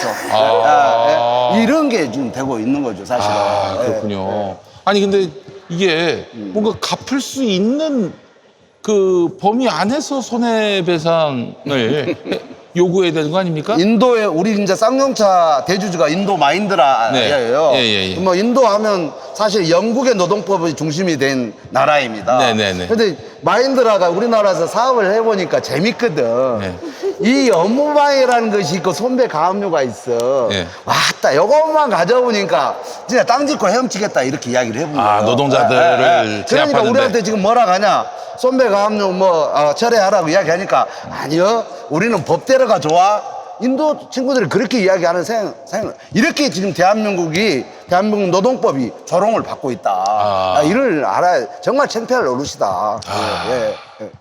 알겠습니다. 아이고, 손배 문제 같은 경우도 이게 노동법원이 있다면은 좀 달리 판결할 수도 있지 않겠는가 하는 생각이 들고요. 당연합니다. 예. 지금은 뭐 아주 그냥 일반 법 논리로 이 노동 문제를 다루고 있으니까요. 예. 한 위원장님 뭐 말 관련해서 잠깐 좀 제가 좋습니다. 첨언, 예. 제가 발언 시간이 좀 짧았던 것 같아요. 너무 짧았어요. 오늘 그 조금 시간 쓰려고 하는데. 사례금을 드려야 되나 말아야 되나 고민을 하게 할 정도로 너무 짧았습니다. 아니, 그러니까 쌍용 자동차 그 문제가 아까 얘기했던 대로 왜 그 1억이든 100억이든 별 차이가 노동자한테 없는데 왜 저는 무리하게 손배 폭탄을 안기냐라고 하는 걸 관점에서 보면 제가 보기엔 대한민국에서 2009년도 쌍용 자동차 그 파업 사태를 계기로 해서 노동자들은 정리해고 반대 파업을 한 경우는 폐가 망신한다, 아니면 죽는다라고 하는 확실한 공포감을 저는 심어준 사건이라고 봐요. 그래서 그 이유는 제가 볼 때는 쌍용 자동차에 비견되는, 물론 몇 가지 정리해고 반대 파업이 있었지만 정리해고 얘기 나오면 파업으로 해결하기보다도 알아서 명예퇴직, 희망퇴직하고 돈 받고 나가는 게 상책이다. 이거 안 하고 그냥 개기다가는 이거 막말하면 안 하다가 버티다가는 쌍차 노동자처럼 죽거나 아니면 손배폭탄에서 폐가 망신 나간다라고 하는 걸 확실한 공포의 학습 효과를 심어줬다라고 봅니다. 그런 차원에서 쌍차의 문제는 단순히 단위 사업장의 문제가 아니고 우리 전체 노동자들을 억압하는 심각한 문제라고 보고요. 그리고 우리가 그 박근혜 정부 때 그 노동계약에 반대한 민중총궐기 파업 주도한 혐의로 실형 3년을 선고받으셨잖아요. 실형 3년이죠. 그렇습니다. 근데 제가 그 안중근 그 열사의 그 일기를 읽다가 그 재밌던 게 안중근 의사가 그 하얼빈에서 이토 히로부미를 암살하기 직전에 그 직전 정거장에서 두 분이 원래 먼저 히로부미를 암살할 계획을 세웠다가 거기서 정차하지 않고 하얼빈으로 가면서 안중근 의사가 총을 쏜 거거든요. 그러니까 공범이에요. 그런데 그 안중근 의사는 사형 선고를 받았지만 그 이토 히로부미를 암살하려고 모의했었던 두 명의 조선인은 그 당시 일제시대 때 그 악법에 의해서도 징역 2년 선고받았어요. 그러니까 어떻게 보면 그 한상균 그 위원장의 민중총궐기 징역 실형 3년이잖아요. 그러니까 이토 히로부미를 암살을 모의했던 것보다 더 중한 범죄로 보고 저는 선고가 내려졌다라고 이렇게 이제 좀 판단이 됩니다. 그래서 지금 이게 두 분 아까 우리 김승하 지부장님. 김승하 지부장님하고 한상균 위원장님이 말씀하신 거는 우리 이제 노동법원을 만드는 데 있어서 그 필요성들을 이제 어떻게 보면 노동자의 입장을 감안하지 않는 그 노동법 이걸 떠나서 그런 부분들을 많이 이제 강조하신 것 같아서 그런 차원에서 제가 이제 공감해서 이제 드리는 말씀이고, 노동법을 모르는 그 판사하고 검사들 얘기를 제가 좀 개인적으로 좀 소개하자면, 예, 예. 이건 좀 이제 앞서 하신 분은 다들 너무 큰 얘기잖아요. 아주 작은 얘기로, 버스 기사분이, 못 받은 주유수당 17만 원을 받으려고 근로감독관한테 가서, 그러니까 이분이 이제 어쨌든 아침에 출근을 하다가 눈길에 미끄러져가지고 다리를 다쳤어요. 그래서 회사에다가 전화를 해서 내가 병원에서 치료받는 동안 3일 동안 연차를 쓰겠다고 얘기를 했어요. 근데 이분이 아마 노조에서 활동하니까 회사에서 못마땅했겠죠. 그래서 우리 연차 쓰려면 7일 전에 미리 승낙을 얻어야 되는데 승낙을 얻지 못했기 때문에 연차 처리할 수 없다라고 얘기하니까 이제 이분은 그냥 나는 연차는 사용 시기는 원래 노동자가 정하게 돼 있지 않습니까? 노동법상. 그냥 연차를 가고 왔어요. 근데 그걸 회사에서는 그냥 무단결근 처리한 겁니다. 무단결근 처리하고 거기에 따라서 주유수당을 지급하지 않으니까 이분이 주유수당 17만 원을 받기 위해서 근로감독관 찾아가서 근로감독관은 아니 이거 연차 정당하게 사용한 거고 그러면 이걸 어떻게 결근으로 처리하냐고 해가지고 17만 원 연차수당 지루하고 인정하고 체불금품 확인원까지 끊어줬어요. 근데 법원으로 오잖아요. 체불금품 확인원 끊어주면 소액재판부로 가잖아요. 근데 그 사이에 우리 검사분이 뭐라고 얘기했냐면 그 사용자가 가서 얘기한 건 이 사람은 결근을 했고 근데 주유수당은 통상임금이 아니다. 뭐 굉장히 해괴한 논리예요. 주유수당은 통상임금이 아니기 때문에 고정급이 아니기 때문에 이거는 주지 않아도 된다라고 주장을 했고 검사가 그걸 그대로 받아들여서 거기다가 그냥 하냐면 주유수당은 통상임금이 아니다라고 하는 대법원 판례까지 붙여가지고 거룩한 검사님이 결정문을 그렇게 써서 기각을 시켰어요. 그래서 사실 그 사건에서 제일 중요한 거는 무단결근 이 부분들이 과연 정당한 건지를 판단하면 되잖아요. 그래서 무단결근이 정당하다고 판단이 되면 만근을 안 했으니까 주유수당 안 준다 이렇게 판단하면 되는 거예요. 근데 거룩하게 무슨 주유수당은 통상임금이 아니다 하는 무슨 대법원 판례를 끌어들여가지고 굉장히 어렵게 해서 주유수당을 주지 말라고 그래서 이제 근로감독관의 결정을 검사가 뒤집었어요. 검사가 뒤집으니까 우리 소액사건 담당하시는 판사님께서는 아무런 고민도 없이 검사가 뒤집었네 하고 그냥 기각한 거예요. 그러니까 이분이 그 17만 원 받으려고 항소를 해가지고 그래서 항소심 가서 겨우 인정받았어요. 그래가지고 17만 원 주유수당 돌려받는데 2년 6개월이 걸렸어요. 아이고.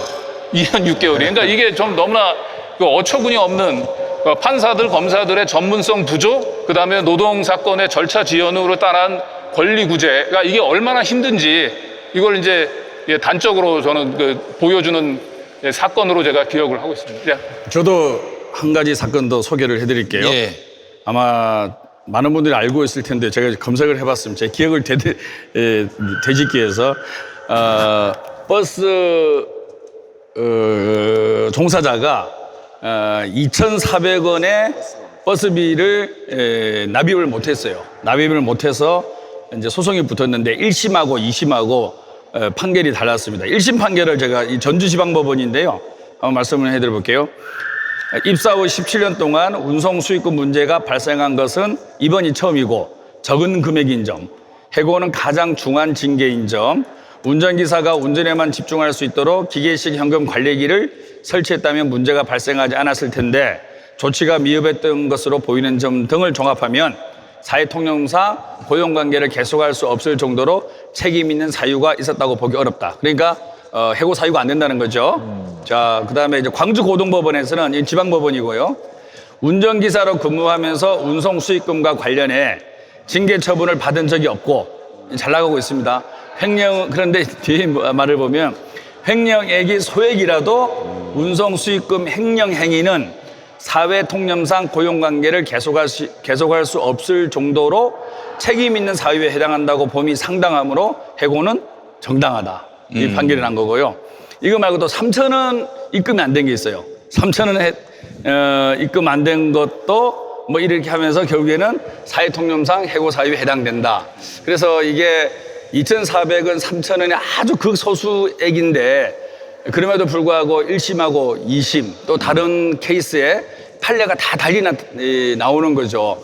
이런 걸 봐서도 우리나라 법원의 전문성, 그다음에 노사관계의 또는 고용관계의 특수성을 고려한 판결을 할 수 있는 정도의 전문성과 이 능력이 되는지 네. 이 부분에 대해서는 정말 저는 되짚어봐야 될 부분이 아주 많다고 생각을 합니다.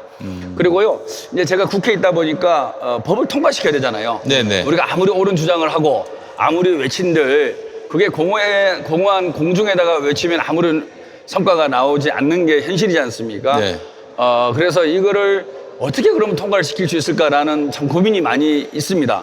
그런 차에 이번에 사법정책연구원에서 설문조사한 거, 우리 판사님들의 73.6%가 노동법원에 찬성하고 노동전담 판사 경험이 있는 판사님들의 84.8%가 노동법원 설치에 동의한다라는 것은 저는 상당히 고무적인 설문 결과라고 봐요. 어떤 언론사에서 이것을 직역 이기주의로 폄하하는 그런 기사도 있다는 것 같은데, 저는 판사님들의 명예, 그분들의 소신, 그분들의 양심을 너무나 무시하는 그런 기사가 아닌가. 그래도 대한민국 판사라 그러면 나름대로 국가관이라든지 자기의 직업관, 그리고 자기가 어떻게 처신해야 된다든지, 그다음에 양심과 소신은 저는 있다고 보는 사람입니다. 근데 그분들의 설문조사 결과를 단순히 어떤 직역에 대한 이기주의로 이렇게 몰아가는 기사에 대해서는 정말 동의할 수 없다고 생각하고요. 여야 관계가 갈등이 치열하고 합의가 안 될 때는 이런 관련 종사자들, 특히 전문적 종사자들의 의견이 상당히 여야 관계의 간격을 좁히는 데 있어서 결정적 역할을 할 수 있다고 봅니다. 그래서 저는 법원 노조의 앞으로의 행보와 앞으로의 역할에 저는 기대를 크게 하고 있는 거죠. 네. 그 왜냐면은 제가 조재현 우리 법원 행정처장님 국회 청문회할 때 제가 인사청문위원이었습니다. 인사청문위원 할 때 그때 우리 조재현 처장님께서 이런 말씀을 하셨어요. 이제 조재현 행정처장님께서 덕수상고 나오고 야간대학을 나온 정말 흑수저에서 뭐 성공했다고 표현할까요? 정말 대법관까지 오른, 그리고 대법관 구성에 있어서 다양성에 있어서는 정말로 핵심적인 인물이었죠. 그리고 그때 제가 인사청문회 했을 때 제 기억으로는 서울대가 거의 80%였고 여성은 2%도 안 됐었어요. 그런 어떤 그 벽을 깬 정말로 우리나라의 역사상에 의미 있는 그런 이제 대법관이 되셨는데, 제가 이제 노동법원의 필요성에 대해서 질문을 했고, 우리 조재현 그 당시 후보자께서 이런 말씀하셨어요. 저도 평소 노동법원의 필요성에 대해서 생각해 왔고 전적으로 동의한다. 근로자의 권리는 노동자가 아닌 근로자로 표현한 건 좀 아쉽지만, 근로자 권리의 신속 구제를 위해서 만든 지방노동위는 사용자가 마음만 먹으면 법원까지 5번의 조정 절차를 거쳐야 한다고 지적했다. 법원이 전문 법원제를 순차적으로 실시하고 있는데 가장 시급히 검토해야 하는 것은 노동법원이다. 아마 이런 어떤 평소의 소신이 이번에 노사협상 단체 협약에 그대로 반영된 것 같아서 정말로 기쁘고요. 아까 제가 처음 말씀드린 대로 제 법안이 20대 국회에서는 전혀 논의조차 안 될 수 있었는데, 이런 조재현 법원행정처장님, 그다음에 우리 조석재 법원 노조 본부장님의 노력에 의해서 다시금 이렇게 논의의 씨앗을 틔웠다는 부분에 대해서 감사의 말씀을 드리고, 이 법원 노조와 법원 행정처의 일치된 의견, 그리고 판사들의 설문 결과를 어떻게 하면 사회적으로 확산시킬 수 있을 것인가, 그리고 이것들을 어떻게 정치적으로 국회에서 역학적으로 우리가 합의를 볼 수 있는 구조를 만들어낼 수 있을 것인가, 이 부분에 대해서 우리가 협의하고 소통하고 이걸 잘 만들어 나가야 된다고 봅니다. 저는 노동법원이 꼭 노동자만 유리할까라는 부분에서 이견이 있는 사람 중에 한 사람입니다. 왜냐하면은 아까 판결도 봤지만 이게 전문성이 없고 노사관계의 특수성을 이해하지 못하는 일반 법원에서 이루어지는 판결이다 보니까 들쑥날쑥하거든요. 그건 뭐냐면은 예측 가능성이 없다는 거죠. 예측 가능성이 없고 경영을 하는 입장에서도 사업장의 안정성을 저해하는 거죠. 그래서 노동법원 자체가 기본적으로 경제적으로 열악한 처지에 있는 노동자한테 좀 더 유리할지는 모르겠지만 굳이 사용자들도 반대할 이유는 없지 않은가. 사용자에게도 이익이 가는 거니까. 그래서 이 부분에 대해서 어찌됐든 국회에서 통과를 시키기 위해서는 사회적 합의, 그 부분에서는 법원행정처와 노조의 역할, 그다음에 언론의 역할도 중요하고요. 그리고 이것이 무조건 노동자에만 유리한 것은 아니다.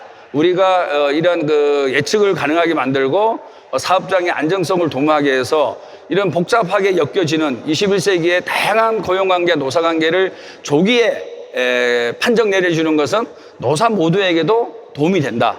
저는 이런 부분에 대해서는 그런 생각으로 얘기를 하고 있고 그렇게 가야 된다고 봅니다. 우리 국회에서 가장 합의되기 어려운 게 선거법제지 아닙니까? 선거구제. 선거구제에서 결정적으로 해준 게 바로 법원이었어요. 우리가 선거구제 개편할 때 항상 어디를 줄이고 어디를 늘리고 300명 맞춰야 되니까. 근데 결국에 법원에서 최저인구와 최고인구를 2대1로 확정 지어준 게 법원입니다. 절대 정치권에 맡겨놓으면 확정이 안 돼요. 그럼. 이해관계와 당파와 정파의 이해관계로. 그렇게 본다 그러면 이 노사관계의 전문성을 올려놓는 것이, 그리고 노동법을 만드는 것이 복잡하단해지고 있는 노사관계에 있어서 가장 유일한 방법이 아닌가. 네. 그렇지 않고서는 통상임금 보면 알잖아요. 통상임금에서 최종적으로 결론내준 건 법원이에요. 이거 정치권에서 법을 못 만들어요. 서로 다툼 때문에. 그러면 결국에 이런 다툼에 있어서 최종 해결책은 어디냐? 저는 법원이라고 생각합니다. 근데 법원인데 일반 법원을 할 수 없다. 그래서 노동법원과 같은 특수법원을 만들어서 이 복잡하고 다단하고 좀 더 심화되고 있는 21세기의 노사관계와 노동 갈등을 조기에 해결하고 그다음에 대안을 찾아 나가고 그것들이 법으로 오히려 만들어지는 그런 순서로 가는 것도 그런 영역도 상당히 많아지지 않겠느냐. 법이 만들어지고 그 법이 적용되는 것이 아니라 이런 갈등을 해결하는 결론이 나오고 그 결론이 법으로 내려가는 그런 측면에서 노동법원은 상당히 큰 의미를 갖고 우리가 반드시 통과시켜야 된다 이런 생각을 하고 있습니다. 예, 알겠습니다. 자, 지금 노동법원 관련해서 논의도 잘 안 됐다라고 말씀하셨는데 이게 정상적으로 법 절차를 거쳐서 노동법원이 설치될 때까지는 어떤 과정이 있어야 합니까? 우선 발의하셨고. 예, 이제 발의가 되면요. 관련 상임위에서 이제 소위가 있습니다. 소위. 법사위인가요? 예, 법사위도 관련이 있고요. 예. 그다음에 행안위, 그다음에 환노위.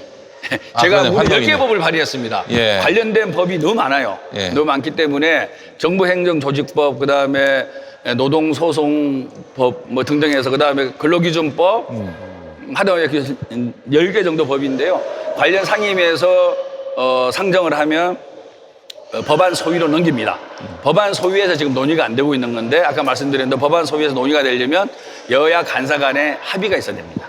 합의가 아직 이루어지지 않고 있는 거고 그런 상황에서 아까 말씀하신 판사님들의 이런 설문조사 결과는 상당히 간사 간의 합의를 이끌어낼 수 있는 기폭제 또는 자극제가 되지 않을까라는 생각이고 아까 말씀드린 대로 여야 관계가 갖고 있는 지지층, 그다음에 지지 기반이 다르기 때문에 항상 이런 문제 생깁니다. 이런 문제를 조기에 회의 테이블에 앉히게 하는 것은 결국 사회적 힘이죠.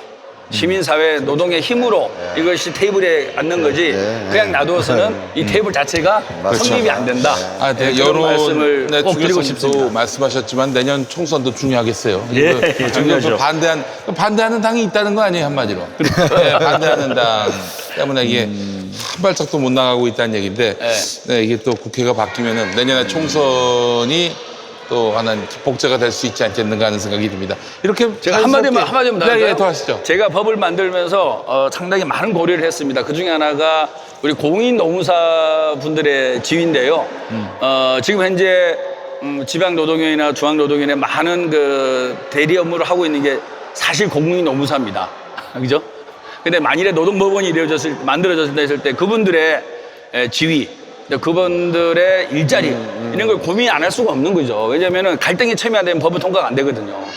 그래서 제가 이제 말씀드린 게 현재 노동위원회 기능의 상당 부분을 다 우리가 노동법원으로 담아야 되고 특히 조정 업무에 있어서 노무사분들께서 행정이라든지 이런 대행 업무를 많이 하고 계신데 그분들을 위해서도 제가 개정안에 이번 법안에 보면은 일정 정도 노동조합을 대리해서 업무를 계속적으로 지속한 사람에 대해서는 법률 대리를 할 수 있는 근무장을 만들었습니다. 그래서 그 부분들은 아까 설문조사 결과를 보면 판사님들이 노무사들의 법률 대리를 다 반대한다고 말씀하셨는데 그 부분은 제가 다시 한번 여러분들께서도 이 법안 통과를 위해서 어떻게 하는 것이 좋은 건지에 대해서 한번 고민을 할 수 있는 여유를 가져주셨으면 좋겠다 그런 말씀을 드려요. 예, 알겠습니다. 이런 순서로 오니까 제가 관련해서 먼저 치고 들어오셨어요. 너무 많이 기다려가지고. 제가 지금 이렇게 말씀을 드려야 되는 게 아까 질문을 3가지를 하셨는데 한 가지밖에 대답을 못해서. 그렇죠. 그 지금 우리 본부장님께서 눈 동그랗게 켜고 계셔가지고요. 대답 확실히 하시죠. 아까 그 질문 중에 그 노동법원을 설치하는 것보다 지금 현재 있는 전문 재판부를 이렇게 강화하는 것이 그런 방법도 가능하지 않느냐라는 이제 그런 질문을 주셨는데요. 이제 이거는 이제 노동법원 설치를 반대하시는 분들의 논리인데요. 아까 이제 우리 한상균 그 위원장님하고 김성하지 부장님 말씀하셨고, 그다음에 또 우리 또 김병욱 위원장님께서 김병욱 위원님께서 그 판례를 이렇게 소개했잖아요. 그러니까 우리 노동법에 노동관계의 특수성이 뭐냐 이렇게 물어보면 노동관계는 특수하다 이렇게 얘기하는데 그 특수한 게 뭐냐라고 얘기를 하면 효과적으로 대답하는 사람이 별로 없을 겁니다. 이 노사관계, 노동관계의 그 특수성은 가장 특이한 건 뭐냐면 불평등한 관계라는 거에서 시작해야 되는 거예요. 그렇지. 불평등한 관계니까 불평등한 관계를 법의 잣대로 어떻게 시정할 것인가라는 시각으로 접근해야 되는데 그런 시각으로 접근하지 않고 대등한 관계로 접근하기 때문에 3,000원 가지고 자르고 2,400원 가지고 자르는 게 너무나 시민법 원리에서는 당연하다고 생각하는 겁니다. 그렇다면 그런 시각을 가지고 계시는 법관들을 전문화 시켜봤던들 시민법 원리, 시민법으로 바라보는 그 시각은 절대 교정되지 않습니다. 그렇기 때문에 노동법원이 반드시 필요한 것이고요. 또 이제 이거는 완전히 핵심적인 건데요. 우리가 어떤 사안을 바라볼 때 이 사안을 반대하지 않습니까? 이 사안을 반대를 하면 왜 반대할까라기보다는 우리가 노동법원 설치를 이렇게 하자 이렇게 하면 반대하는 데가 있잖아요. 이제 경총이라든가 노동위원회라든가 이런 게 있으면 그 반대하는 결정적인 이유는 이익 때문에 그러는 겁니다. 그 사람들이 유리하기 때문에 반대하는 거예요. 우리가 그 시각을 바라보면 되잖아요. 지금 조국 내정자 그 이야기도 있고 많은 인사청문회가 있지만 조국을 반대하는 사람들이 그 조국이 법무부 장관이 되면 불리해지니까 그것을 반대하는 것이거든요. 그러니까 이것도 동일한 잣대로 보면 노동법원을 설치하고자 하는 그 의견에 반대하시는 분들은 노동법원 설치가 불편한 거예요. 또 한 발 더 나가면 지금 현재 시스템이 본인들한테 유리하다는 얘기잖아요. 그렇다면 지금 현재 노동위원회를 거치고 또 3심까지 법원으로 가는 이 시스템이 왜 그 사람들한테 좋은가? 이걸 한번 생각해 봐야 됩니다. 시간은 사용자 편이라는 말이 있습니다. 아까 지금 너무너무 오랜 시간 동안 고통을 받으셨잖아요. 시간이 길면 길수록 사용자한테 유리해질 수밖에 없습니다. 거기에 가장 근본적인 이유는 불평등에서 시작하는 겁니다. 진노위가 됐든 중노위가 됐든 1심이든 2심이든 3심이든 그것은 처음 시작부터 불평등한 관계에서 시작해요. 그게 왜 불평등한 관계에서 시작하냐면 사용자는 노동자를 바로 해고합니다. 사용자는 노동자를 바로 해고하면 노동자는 이 해고된 상태에서 사용자랑 싸워야 돼요. 그러니까 임금도 없고 소득도 없고 아무런 자기를 도와줄 수 없는 상황에서 막대한 자본을 가지고 있는 사용자와 싸우라는 거예요. 그리고 현재 법의 잣대는 그게 대등하다는 겁니다. 그게 대등할 수가 없죠. 그렇죠. 네. 이것을 이러한 불평등한 그 관계를 좁혀가자는 게 바로 노동법원을 설치하자는 거예요. 그러면 노동법원 설치하면 그 불평등한 관계가 해소가 되느냐? 요런 또 이렇게 질문을 할 수가 있지 않습니까? 당연히 해소됩니다.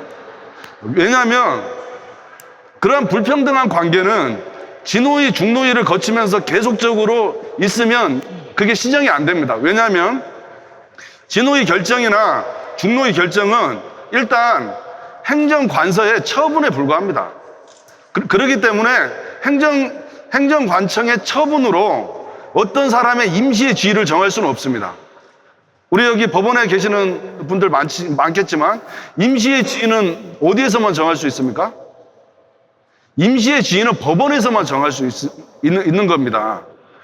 그러니까 만약에 진호위가 없이, 진호위, 중노위 그런 단계가 없이 바로 법원에서 시작한다면 사용자가 해고를 하지 않습니까? 사용자가 딱 해고를 하면 노동자는 법원에 그 가처분을 내는 거예요. 지위 유지 가처분을. 그러면 그 회사 다니면서 사용자랑 소송도 하고 투쟁도 할 수 있는 겁니다.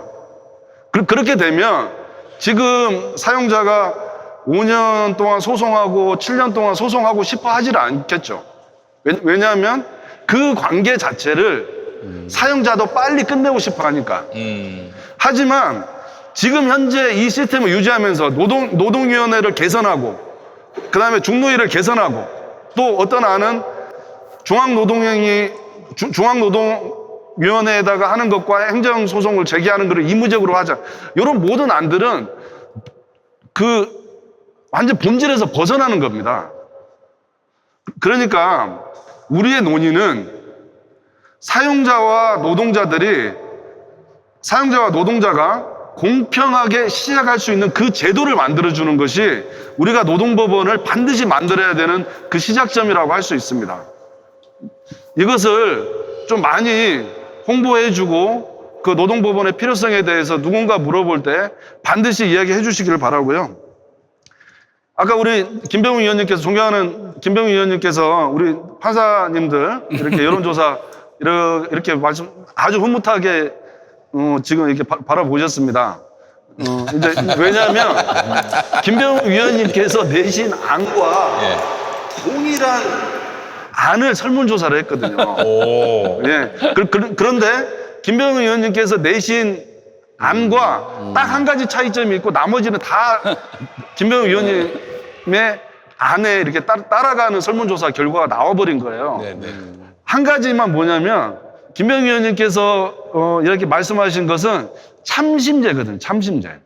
그러니까 직업법관이 있고 노동 전문가. 예, 그 참심관들이 같이 평의를 할 수 있게끔 구성을 한 게 이제 김병우 위원님 아닌데 이 설문조사에서는 판사님들은 그것은 못 받아주겠다는 거예요. 그러니까 물론 그것도 옳은 방법이지만 헌법이 개정되지 않고 그것이 가능하겠느냐 하는 강한 의구심이 있는 상태고 그거 말고는 김병우 위원님하고 전적으로 이게 같은 거니까 김병우 위원님 힘내시고요. 그리고 이제 그 마지막으로 저희 그 노동조합은 앞으로 어떻게 할 것인가. 그리고 그 법원에서 이게 그 사법행정을 담당하고 있는 법원 행정처와 단체 교섭과 단체 협약을 하고 있는 저희 그 노동조합으로서는 어떠한 포지션을 취하고 또 어떻게 앞으로 추진할 것인가 그거를 좀 몇 가지 말씀드리겠습니다. 일단은 어제부터 저희가 청와대 국민청원 운동을 시작했습니다. 그래서 9월 29일까지 청원을 20만 명을 이렇게 목표로 하고 있습니다. 우리 김용민 사회자님께서 그 아시는 분들 많으니까 많이 해주셔야 되겠네요. 이렇게 동원해서 홍보를 많이 해주셔야 되겠네요. 인원을 좀 채워주시기 바라겠습니다. 그렇게 하겠습니다. 그리고 또 내년에 이어서 이제 이 사항들이 20대 국회가 지금 얼마 남지 않았기 때문에 20대 국회에서 논의가 되기는 이게 사실상 어렵다는 것을 저희는 알고 있습니다. 그래서 이게 내년 총선 시 각 정당과 정책 협약을 지속적으로 체결하고 그것을 언론화시켜서 이 노동법원이 반드시 설치가 돼야 된다. 이런 여론을 확대시켜 나갈 계획이 있고요. 그리고 이제 우리 전국 공무원 노동조합 그 차원에서도 대국민 홍보 활동을 지속적으로 이어갈 계획이고요. 무엇보다도 김병욱 의원님께서 내년에 당선되셔야 됩니다. 예. 그래서 아이고, 예. 분당 을입니다. 분당 을. 그래서 김병욱 의원님께서 당선되시길 바라고요. 알겠습니다. 예. 묘한 방향으로 오르고 있어요, 지금. 본인 예. 많이 받고 갑니다. 예. 아, 뭐 이제 우리 말씀은 김용민님께서 알아서 해주시겠죠. 예, 예, 예. 자, 한상균 위원장님. 뭐 마무리입니까?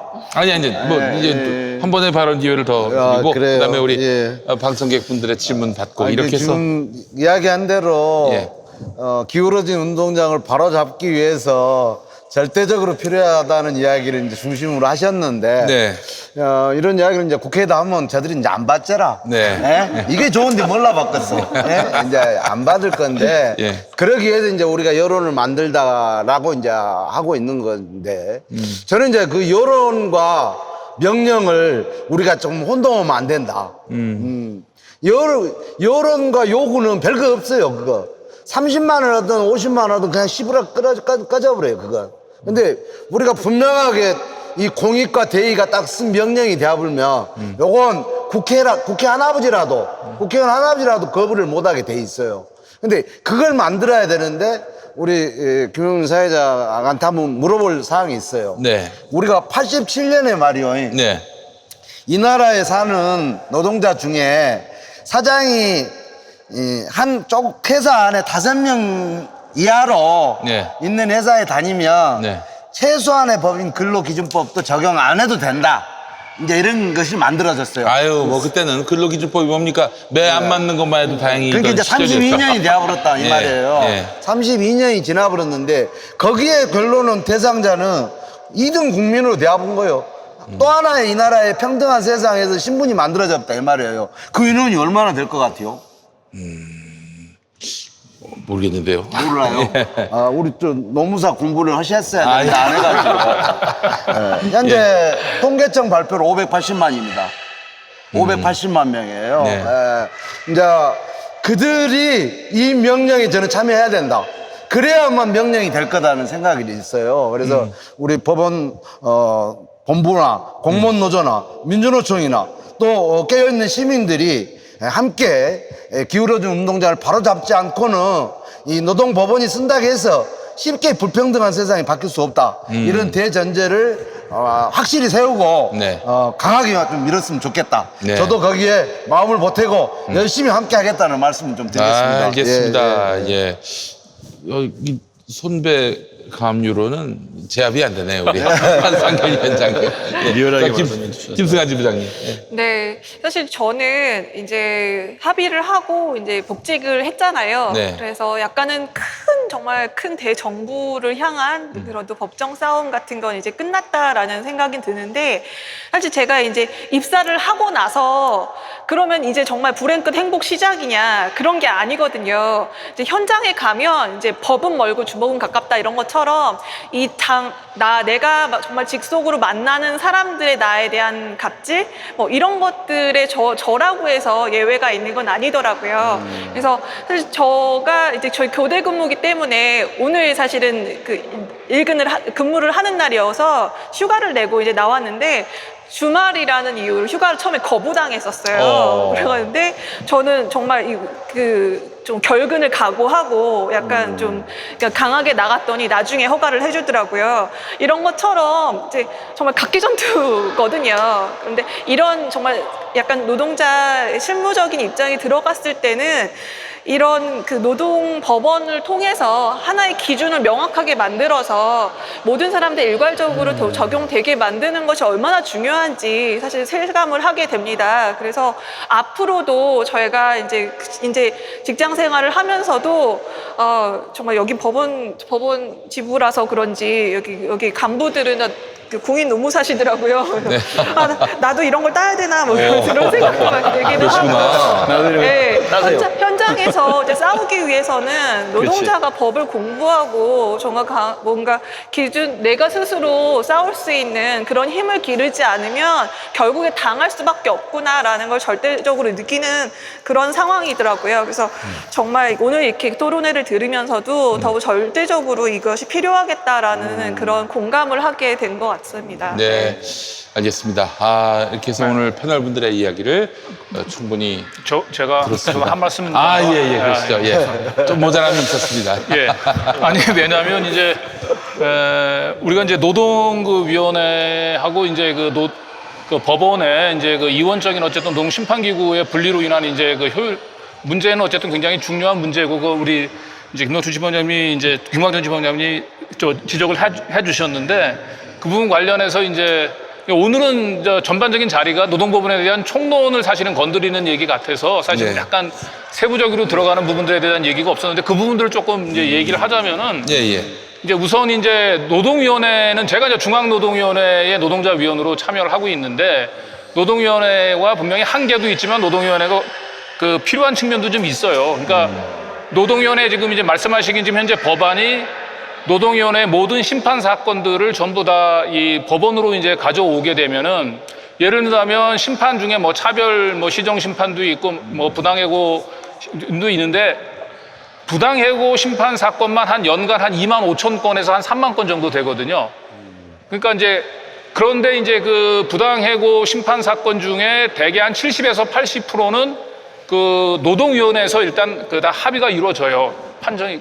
그리고 노동위원회 판정이 내려지면 그 부분에서 불복해서 가지도 않고 그걸로 그 일단 뭐 대개 한 분쟁 조정 절차가 거기서 한 70에서 한 80% 정도가 조정이 되는데, 그 심판 기능을 이제 전부 다 이제 법원으로 가져오게 되면 그게 과연 또 효율적인지도 한번 좀 살펴볼 필요는 있어요. 그리고 그러면 이제 조정 기능만 일단 남기게 할 경우에는 또 어떤 문제가 있냐면, 조정이라고 하는 부분들이 노동위원회에서 가능한 이유가 워낙 심판권을 가지고 있기 때문에 그런 거예요. 그래서 우리가 심판하는 대신에 누구한테 유리한지 불리한지 모르지만 합의를 안 하면은 우리가 어떤 식으로든지 그 결정을 한다. 이런 게 있기 때문에 이제 그 양쪽이 다 그 부담을 느끼면서 이제 조정에 임해서 조정 성공률이 좀 높아지는 것도 있거든요. 그러니까 만약에 노동위원회의 전부 심판 기능을 노동법원으로 이관할 경우에는 그런 이제 그 조정이라고 하는 부분들이 기능이 같이 좀 이렇게 약해질 수 있는 측면도 좀 있다. 그런 측면도 좀 고려해 봐야 되고, 그 다음에 또 하나는 어쨌든 지금은 노동위원회는 일체 권리구제를 신청하는 데 있어서 비용이 안 들잖아요. 그죠? 근데 만약에 노동법원이 설치가 돼서 노동위원회 사건을 전부 심판사건으로 가져오게 되면 법원에 기본적으로 인지대라든지 소송비용 같은 걸 기본적으로 부담하지 않고 과연 다 진행할 수 있을까?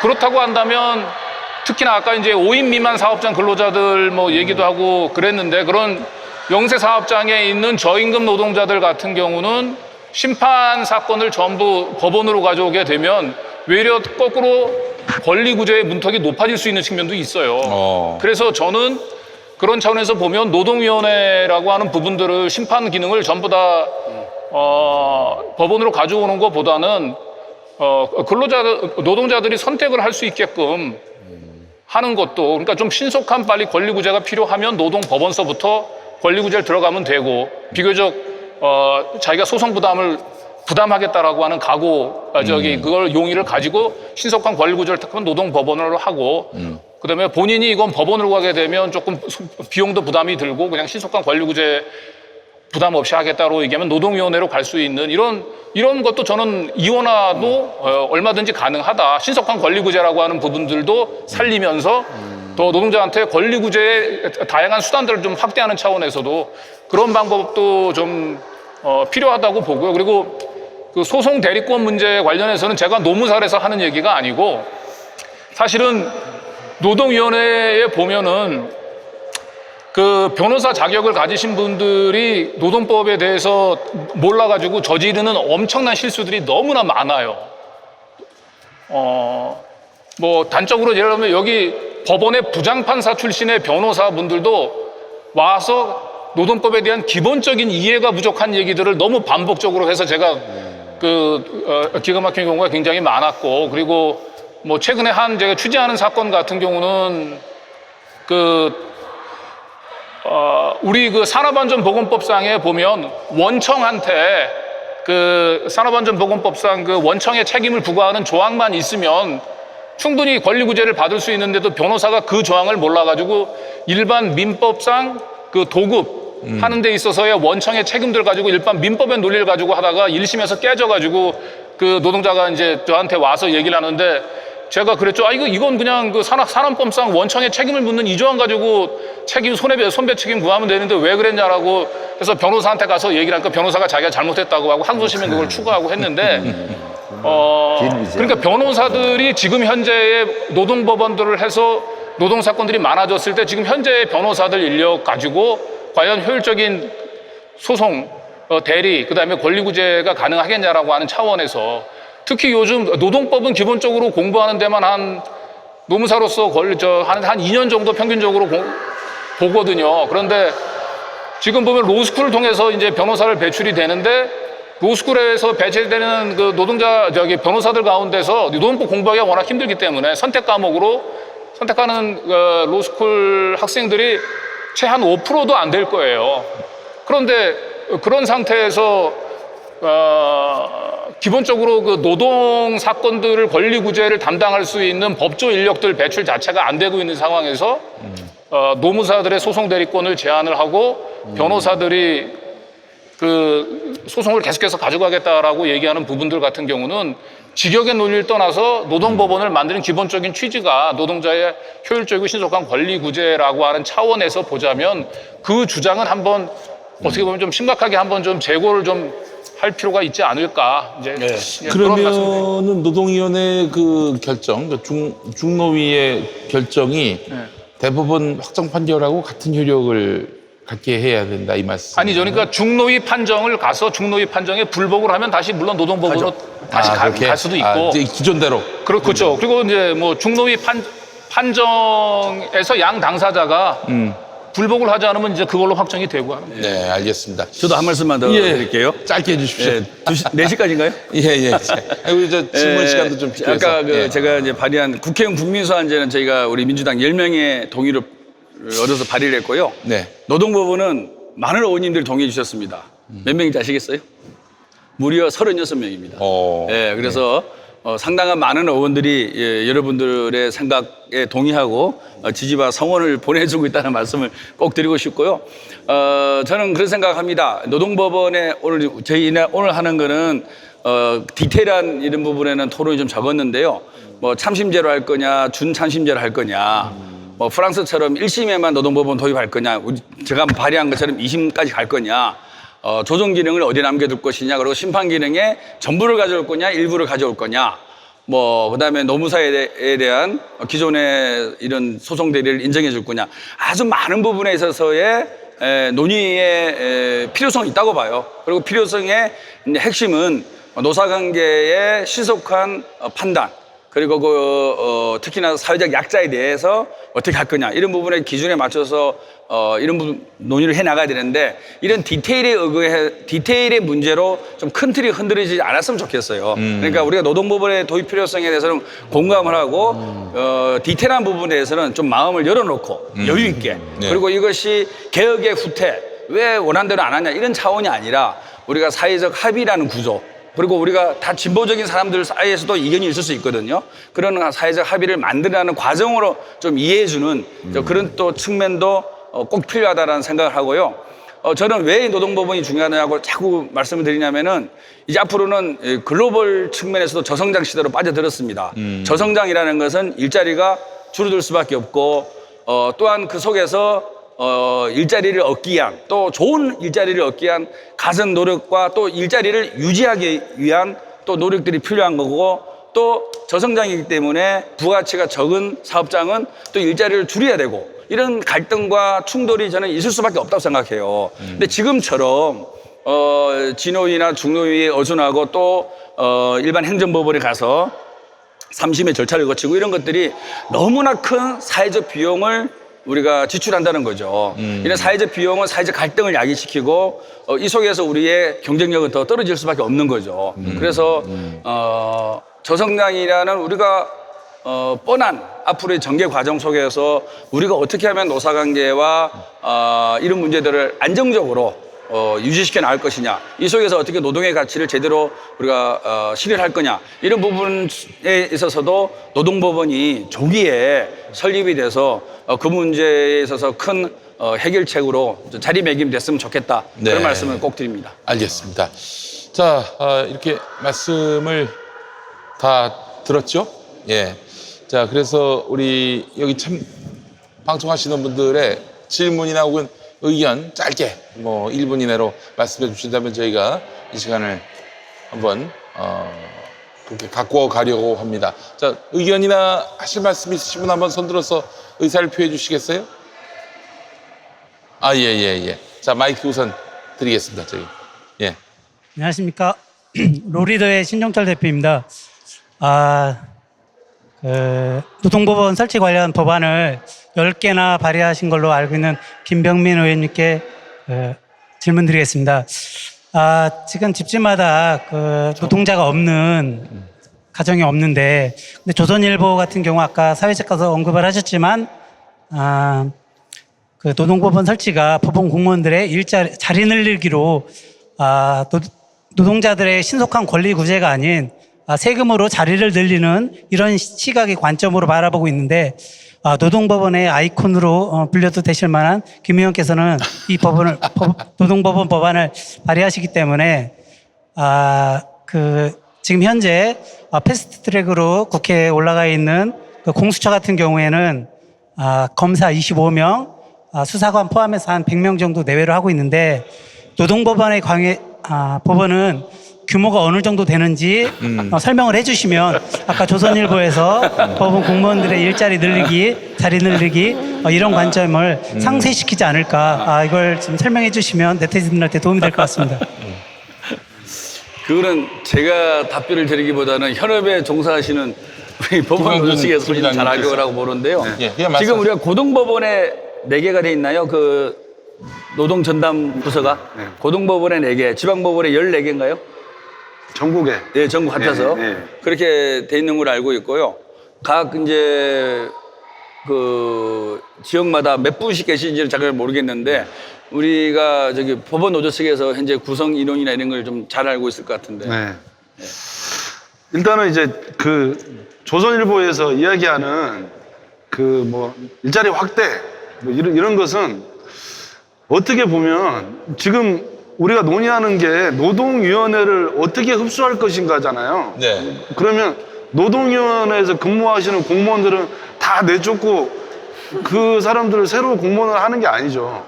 그러니까 그분들이 그 인원이 굉장히 많습니다.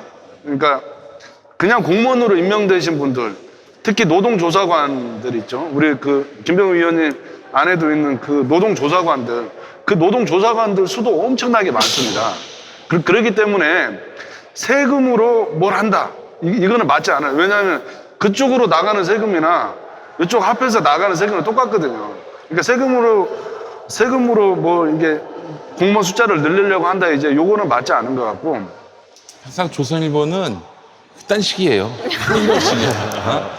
아니 뭐 자세히 그 실태를 파악해서 이런 과정이 없어요. 그냥 자기들이 얘기하고 싶고 지르고 싶은 얘기들 다 하는데, 그 왜 그러냐면 뒤탈이 없을 거라는 믿음이 있기 때문에. 어디 감히 조선일보한테 뭐 팩트를 묻고 그리고 이런 가짜 뉴스를 따질 수 있겠는가, 이런 오만함 문제가 그래서 많습니다. 이제 예. 그 우리 법원으로 흡수돼도 그 지금 그 김병우 의원님 안에 노동조사관이 있잖아요. 근데 지금 그 노동조사관을 새로 생기는 게 아니고 지금 현재 노동위원회 노동조사관이 있거든요. 그래서 어디 소속이냐 이제 이렇게 바뀌는 것이고, 그렇다면 얼마나 느느냐, 법관이 얼마나 느느냐, 요 문제지 않습니까? 근데 이제 그거는 노동법원을 어떻게 구성할지 그게 확정이 돼야 이제 구체적으로 나오는 것이고, 지금으로서는 이제 뭐 명확하게 뭐 이게 몇 명이 증원된다 이렇게 이야기하기는 대단히 어려우나, 지금 현재 노동위원회하고 우리 법원하고 있는 그 구성에서 그렇게 월등하게 늘어나지는 않을 겁니다. 그 공무원 숫자가. 그렇게 이해해 주시면 되겠습니다. 알겠습니다. 자, 다음 또 질문. 이제 시간이 거의 다 돼가지고. 우리가 잘했는가 봐요. 예. 너무 완벽했던 것 같습니다. 그죠? 우리가 잘했는가 봐요. 물어볼 말이 없어서 지금 아무도 손을 안 들고 있는 것 같아요. 법리적 검토가 좀 걸리는. 예. 자, 그래요. 오늘 이렇게 노동법원을 만들 것인가, 만든다면 어떻게 만들 것인가, 그 이야기들을 충분히 다룬 시간이었던 것 같습니다. 노동사건 전문법원 설치를 위한 시민 대토론회. 네, 정말 여러분들 많이 관심 가져주시고요. 노동법원 생겨서 누가 혜택을 보겠습니까? 이 땅에 그 절반이죠? 임금 노동자가 한 2,500만 되는 걸로 알고 있는데. 2천만 2천만 정도. 예. 뭐 한 거의 절반 내지는 5분의 2 정도 되는데, 우리 가족이, 내 자식이, 내 부모님이 이렇게 혜택을 입는 노동법원이 되겠습니다. 많은 관심 가져주시고요. 그래서 두루두루 우리 노동법원 설치로 인해서 부당하게 고난받는 그런 노동자들이 없도록, 또 우리 사회 노동정의가 한층 뿌리를 내려서, 노동정의란 게 뭡니까? 열심히 일한 만큼 또 그만큼 거기에 합당한 소득을 얻는 그런 세상이 노동정의가 숨쉬는 세상 아니겠습니까? 그런 세상이 완성될 수 있도록 여러분 뜻을 많이 모아주시면 감사하겠습니다. 김용민 TV로 또 여러분들께 보여드린 노동사건 전문법원 설치를 위한 시민대 토론회, 이렇게 해서 마무리해도 되겠죠? 예, 함께해 주신 여러분 감사합니다.